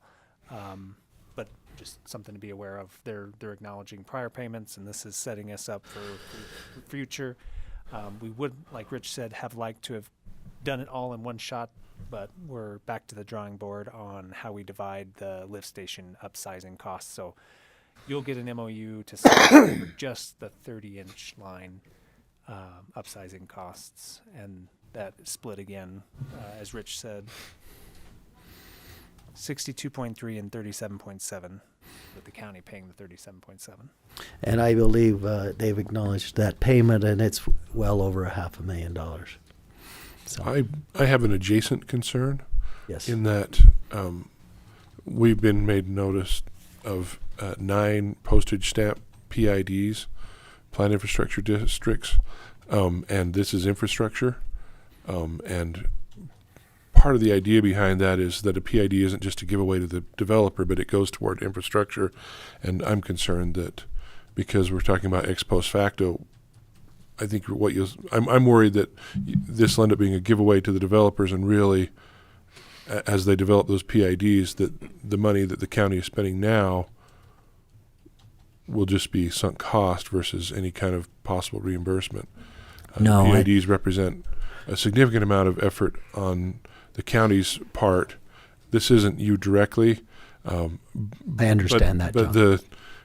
But the challenge, I think, is making sure that at the end of the day, the taxes that will be collected under those PIDs goes toward the infrastructure, even if it's after the fact. Because now we're talking about PIDs inside of an inland port area. I mean, you're talking about the mechanics and the engineering of the infrastructure, but I'm just saying I think we need to look out for the county's interest in terms of not just paying that money with no hope of any reimbursement, when ultimately those people are going to pay an additional levy inside those PIDs, which are yet to be defined because they did postage stamp levies inside the development area. And so I don't know. I'm just throwing that out there to the universe. I'm not sure how we make that come back because. So that was also from- our concerns, and Luke brought that to my attention last week. And in fact, we had Danny Stewart attend our Thursday meeting with the city and explained that portion of what our percentage will be of the percentage, our percentage of the 75%, and it is all towards infrastructure. Now, the developer has already built the roads. All that was done, so that's an infrastructure that they have borne the burden of 100%. They are also putting in the drainage, storm drainage, which is the burden that they are bearing at 100%. So what you're saying, John, is very important to me, because I think this infrastructure that we're talking about is the sewer, which is not in yet. And so, as you are aware, we hired a company to develop a capital facilities plan, of which a portion of that is sewer, and a big push of that is out there west of Iron Springs Road, what I call the Y, between 56 and Iron Springs. And so when we have that, we can very, very effectively make sure that developers and not taxpayers are paying for that infrastructure out there, and that we are getting back from the inland port benefit, repayment for their connections to this lift station and 30-inch sewer line.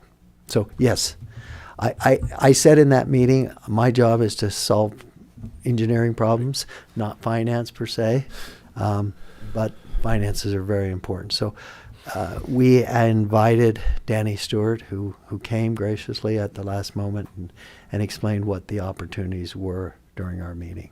Yeah, I'm just concerned that if we're not looking Vigilant? out for and I say our collectively, the county as an organization and our taxpayers' interest, that instead of going toward the infrastructure like it ought to, it just goes into the developer's pocket. And I think we just need to make sure that the MOUs are clear, the handshake between the city and the county is very and everybody understands, front to back, how that's going to work on not only the engineering and the infrastructure, but the finances. So I appreciate your vigilance. Yes. So it is one of those dances that we have to do. We're going to be prepaying and being reimbursed because we have an obligation for the upsizing that, and at this point we do not know who all the developers will be that will benefit from this. But as you know, the more infrastructure we get in to an area, then we can begin to proceed to require connection, especially on lot sizes. And that's why I'm looking forward to that capital facilities plan, because once we start to lay out at least areas of expected infrastructure, we can start to require developers to put in dry sewer as well, which will be 100% borne by them at that time as well. So I just really want that plan sooner than later so that we can lay out the sewer system out there, how it should. In my mind, I can see it's natural. It should be running along the streets, 200, 400, 600, 800, 1,000 as you go south to north. And if it's running all the way from Iron Springs Road to the Quichapa, there you have it.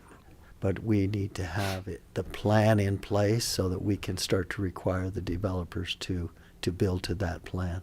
And that's the important thing, is to have the requirement, just like we currently have a master transportation plan that requires them to accommodate major roads and minor roads.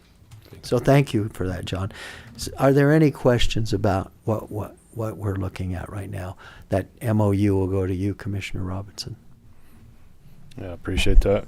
No, we'll and so you'll look for the next phase, which is going to be the lift station. Right. So this upsize, our share is 1 point, what was it, 1.5? 1.2 37.5%. Was that 37.2 1.2 million or something? of the 1.2 million. So, like John said, so will we? I think our impact fee for sewer is $750, right? Will that continue, or will they pay more to offset the expense we've incurred? Or Along with the capital facilities plan, the other side of that will be whether that is sufficient and where that impact fee should actually be. Right now, what we've done is we take the impact fee as the city determines what it is, and we pass it on because the Cedar City is the sewer provider. So we pass along our impact fee. In this case, we will not pass along so all of our. They will take that impact fee because in the past we've taken impact fees and they haven't wanted it. They want it now. Okay. About 4 years ago, we had that discussion about whether we owed them for the lift station repairs and improvements. You're remembering that? Well, the way that came full circle was they actually gave us the impact fees that we had collected for that so we could make the payment, and now that type of thing It's all worked out. stays in our pocket for those kind of things, like lift station maintenance. Yeah. And so, yes, Commissioner Cousins, that's worked out. They do not want, but they do need some of our impact fees. They go to the sewer plant, upsizing theirs. This area will be special in that way that, and I think to John's point, we need to keep track of what area these impact fees are coming from because we need to reimburse ourselves for this upsizing. Well, and I think financially there are three elements to be considered. There are the impact fees. There is the financial impact of the PIDs, and there is the fact that we're talking about the inland port, whose increment goes not to us but to the inland port. I think we need to just be cognizant in these situations that we don't allow the county to be taken advantage of. Right, and that's one of the things we talked, not in those Obviously, ways. my hackles are up about this. Right, Yeah. and we said to Danny Stewart on Thursday, so we want to utilize that because this is a significant amount of funding, and it needs to come all to us except for their administration fee, which is 5%. And so it's funny. It's 75% of a. Yeah, percent of a percent. Yeah. Yeah. And so I can't give you those numbers today because I can't do that kind of quick math in my head. But I appreciate your diligence. anything else, commissioners? No. All right. Thank you. Oh, Thanks, Rich. Commissioner Robinson, did you receive? I'm sorry, I'm switching subjects. Did you receive an MOU from Jones DeMille concerning a flood authority? They told me they had sent that to you this morning. Not this morning they sent it. They told me this morning they had sent They it. had sent it from So- John's DeMille. From Jones Jones. DeMille. Jones DeMille. It should be Justin Dodds. Jason Dodds. I mean. As a reminder, all agreements do need to go before the commission, not just Right. Okay, We're yeah. Okay. Anyway, if you'd look to that so we can go over it. That one also was reviewed by our attorney for the flood authority. Okay. Okay. Nothing else? I will step back. Thank you. Thank you.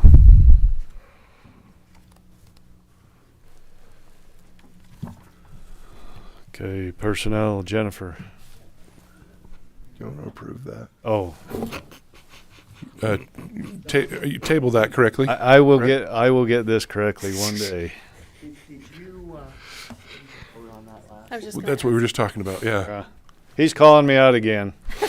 Well, I just So Rich had asked that be removed, but it was after our posting, so you could either take no action or vote to table it either. Is it? well, there's a portion. We Oh. so this. You should speak into the microphone, please. Sorry. Okay. So the request to pull back and was for the lift station. After reviewing all the documents I received, I realized that we can move forward on the sewer line upsizing. So they are two parts, lift station, sewer line. So we are only we are only approving the sewer line Portion approval. of that. Okay. So right now in the agenda, it says sewer upsizing cost. If you could just amend your motion to say percentage for 30-inch line cost share or something like that, that would be what we're submitting to the commission. Writing all this down, I think it's Yeah. Sorry about that, Thank you, Commissioner. Richard. I'm glad we clarified. Thank you very much. I will entertain a motion. I'll move for approval of the cost share percentage for, that is the percentage of the 30-inch upsize on the sewer line between Iron County and Cedar City. Second. It's been moved and seconded. All in favor? Aye. Perfect. Hello. Good morning. Greetings. I'll first present 1 through 5 for your consideration before talking in more detail regarding item 6. In the Sheriff's Office Patrol, Jesse Henn was selected from the most recent competitive interview and selection process to backfill the vacant full-time deputy position, effective March 30th, 2026. Anna Teeples and Jared O'Mealy have successfully completed all tasks and requirements to fill the newly approved corporal positions, Anna in Drug Court and Jared in Canine. In Sheriff's Office Corrections, Spencer Gale was selected from the most recent competitive recruiting and interview process to backfill the vacant full-time deputy position, effective March 29th, 2026. Matthew Malakowski was selected from an internal posting to receive a promotion from a corporal to a sergeant, backfill of a vacant position, effective March 15th, 2026. Pierce Robertson was selected from a prior internal posting to receive a promotion from a Deputy 3 to a corporal, backfill of a vacant position effective March 15th, 2026. In the Council on Aging Department, Terry Keys was selected from the most recent interview and selection process to backfill the vacant part-time Meals on Wheels driver position, effective April 7th, 2026. In the Engineer Department, Brian Norton was selected from the most recent competitive interview and selection process to backfill the vacant full-time sign technician position, effective March 30th, 2026. And in the IT department, Boston Miles was selected from the most recent competitive interview and selection process to backfill the full-time technician position, effective April 13th, 2026.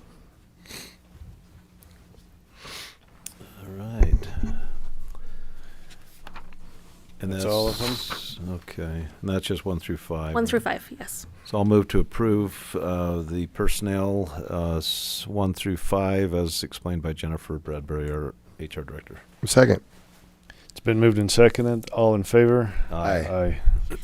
Perfect. Number 6 on the calendar, in the Emergency Management Department, Commissioner Blake and I have been in communication regarding the Community Wildfire Specialist position taking on additional tasks of becoming a Public Information Officer, or PIO, for fire mitigation as well as some natural disaster recovery. I included that position description in the commission packet, but I can read that narrative if you'd like to have that on record, what to add. And then if Commissioner Blake wanted to kind of elaborate on that too a little bit. Well, that would be, so, you know how often there are PIO tasks. We haven't had, we have a PIO within the county attorney's office, but we really haven't had a general PIO position for the county. Cassie is already a certified PIO and has experience in that. Talking with her immediate supervisor, George, and looking and having this discussion with Cassie,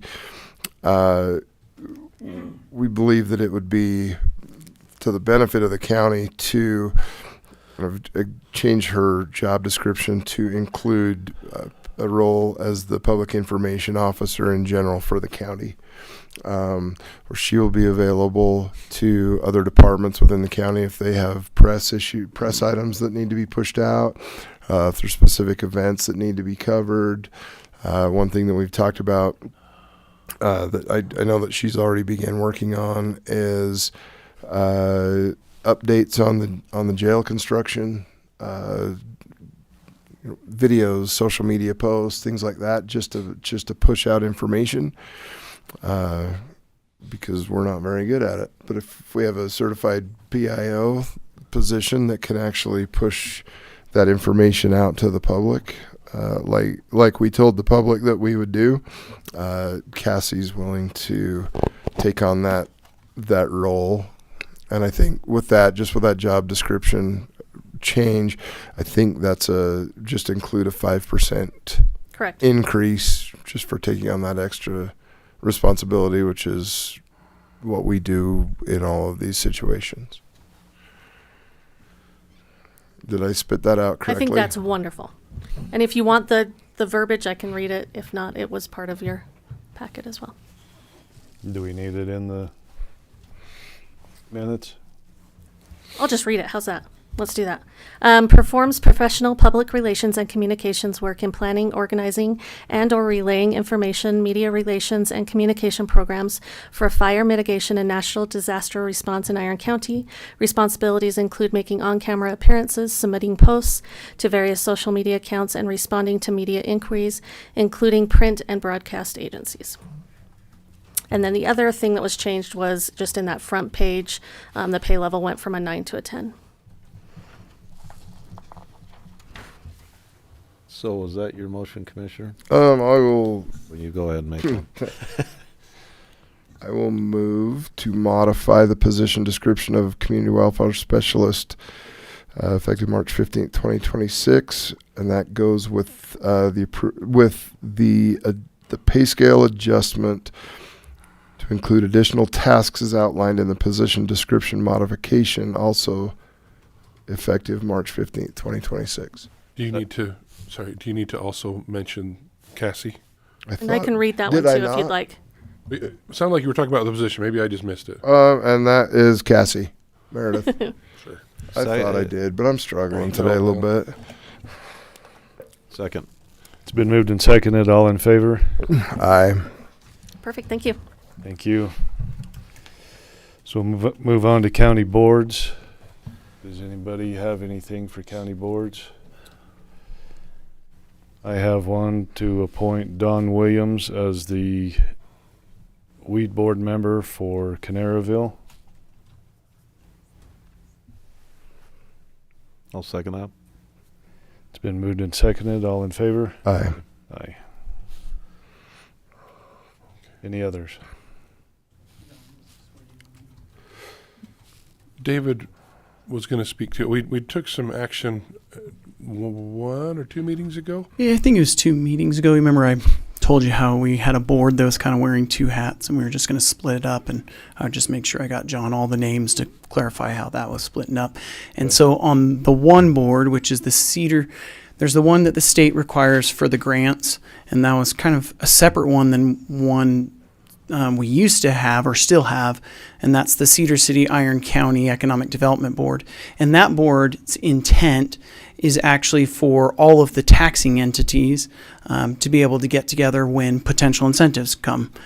So kind of like the meeting Commissioner Blake talked about with the school district, that's supposed to be more the focus of that board. And so Commissioner Blake had to move off of the state required board, which is why I decided let's split those boards and not have them wear 2 hats, because I think it's important that Commissioner Blake is on our other board, which his intent is for the taxing entities to be able to get together, discuss, to kind of represent their boards before they go to those public meetings. So that's the gist of it. The board members for each of those handy, or that you could bring up right now? I had sent it to you in an email, but I can try to pull it up here real quick.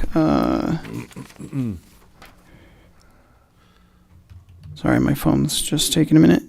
Yeah, I got it right here. So hopefully this is, because I had to send you an updated one. Yeah, this is, I believe, the updated one. So for I'll explain the 2 different boards. So for the board where the taxing entities come together when there's potential requests on projects, representing Cedar City is Mayor Steve Nelson and City Council Member Waldo Galan. Representing the school board is Ben Johnson. Representing County Commission is Mike Blake. Representing the Iron County Water Conservancy District is Spencer Jones.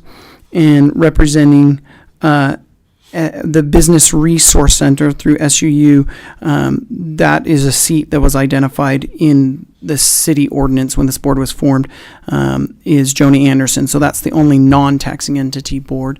Was just they wanted someone to represent the Business Resource Center. That is the Cedar City and Iron County Economic Development Committee. There's no terms to that because it's appointed by the individual taxing entities, and it's just a committee. It's not like a public board making any decisions. What they do is they discuss, and then they bring their thoughts to that committee, and then from that committee back to your public boards, and that's where the public process takes with that. The other entity is actually an advisory board. It's called the Iron County Economic Opportunity Advisory Board. This is a required board from the Governor's Office of Economic Opportunity. They're going back to the name Economic Development. And that's to make recommendations on how funding we receive from them goes back into economic development efforts in small business. And on that board is Luke Little, who's the county representative, Molly Halterman, who's the municipal representative, Amy Graff, who is the workforce representative, Jeffrey Chestnut, who used to be on the board to represent Enoch City, but now is just on the board as the private sector representative. James Molyneux, who is the public sector representative, and he is with Southwest Tech. Joni Anderson is also on this board, so she's one that sits on both, actually, and she's our current chair. Then there's Brett Hauser, who is with Brian Head Town. He's our vice chair. Waldo Galan, who also will still continue to sit on both. He's a general member. And then Jacob Miner, who's also a general member. So those are the two. Hopefully that's clear as mud. Trying to say all that, but we were just trying to make it more clean for their First board purposes. you talked about, Ben has stepped down, so you'll have to find somebody to replace him. Ben stepped down. Ben Johnson. Oh, okay. So you'll need to find another. Oh, you know. It was an effective date in the future, wasn't it? I don't know when it's going to. Well, take. That was my that's not understanding. a board that you all have to appoint. So that'll be up to the school. Yeah, so we'll have to go to the school district, and they'll just have so to you let us know who their new appointed representative is on that one. But thank you. I was aware of that, but I hadn't thought that it had been So I wonder. that it had gone into effect I've yet. got them up on the screen, but I wonder if, for clarity, we could just reiterate those for the record today. Isn't that what I just did? As a motion, yes. Oh. Yeah. So the commissioners can make the motion and appoint those as you outlined it. Oh, so do you want me to repeat the names? They're That's right what there. I'm not clear on. And Okay. you've said them. I just wondered if I was hoping maybe the commissioners could make And that as a motion. as presented. So Okay. the advisory board? The only decisions that you have to make that are required is the state required board, the Iron County Economic Opportunity Advisory Board. You approve that board because that's your recommending board on how to spend the $200,000 that GoEO gives you every year. And then the other board, which is the taxing entity, is you're just appointing Commissioner Blake to be your representative on that board. Those are the two decisions that have to be made. Thank you for helping make sure that was clarified. Only one of those is your board. Yes, the top one is your board, and then the second one is just a committee that you appoint someone to sit on from the county commission. Okay. Like I said, clear as mud. Well, and and that's why I actually decided to separate it out. And my description is, it felt like entanglement of two Christmas lights that you thought went together, but when you pulled them apart, you realized they were two separate things. And so that's why we did that, just to make sure it's just more clear, because I found it was causing more confusion than simplicity. So David, let me ask you this question.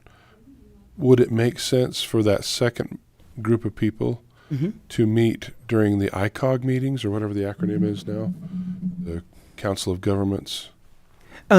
Per Cedar City's ordinance, there's a requirement. I think it's Okay. I can't remember off the top of my head of a frequency. I can't remember if it's quarterly or at least twice a year or COG something. meetings won't cover it. I mean, we could hold them at those times. Yeah, it's we can. I'm just wondering choose for when to hold it. simplicity. Yeah. Let's maybe chat on that Sure. later, and we can coordinate that.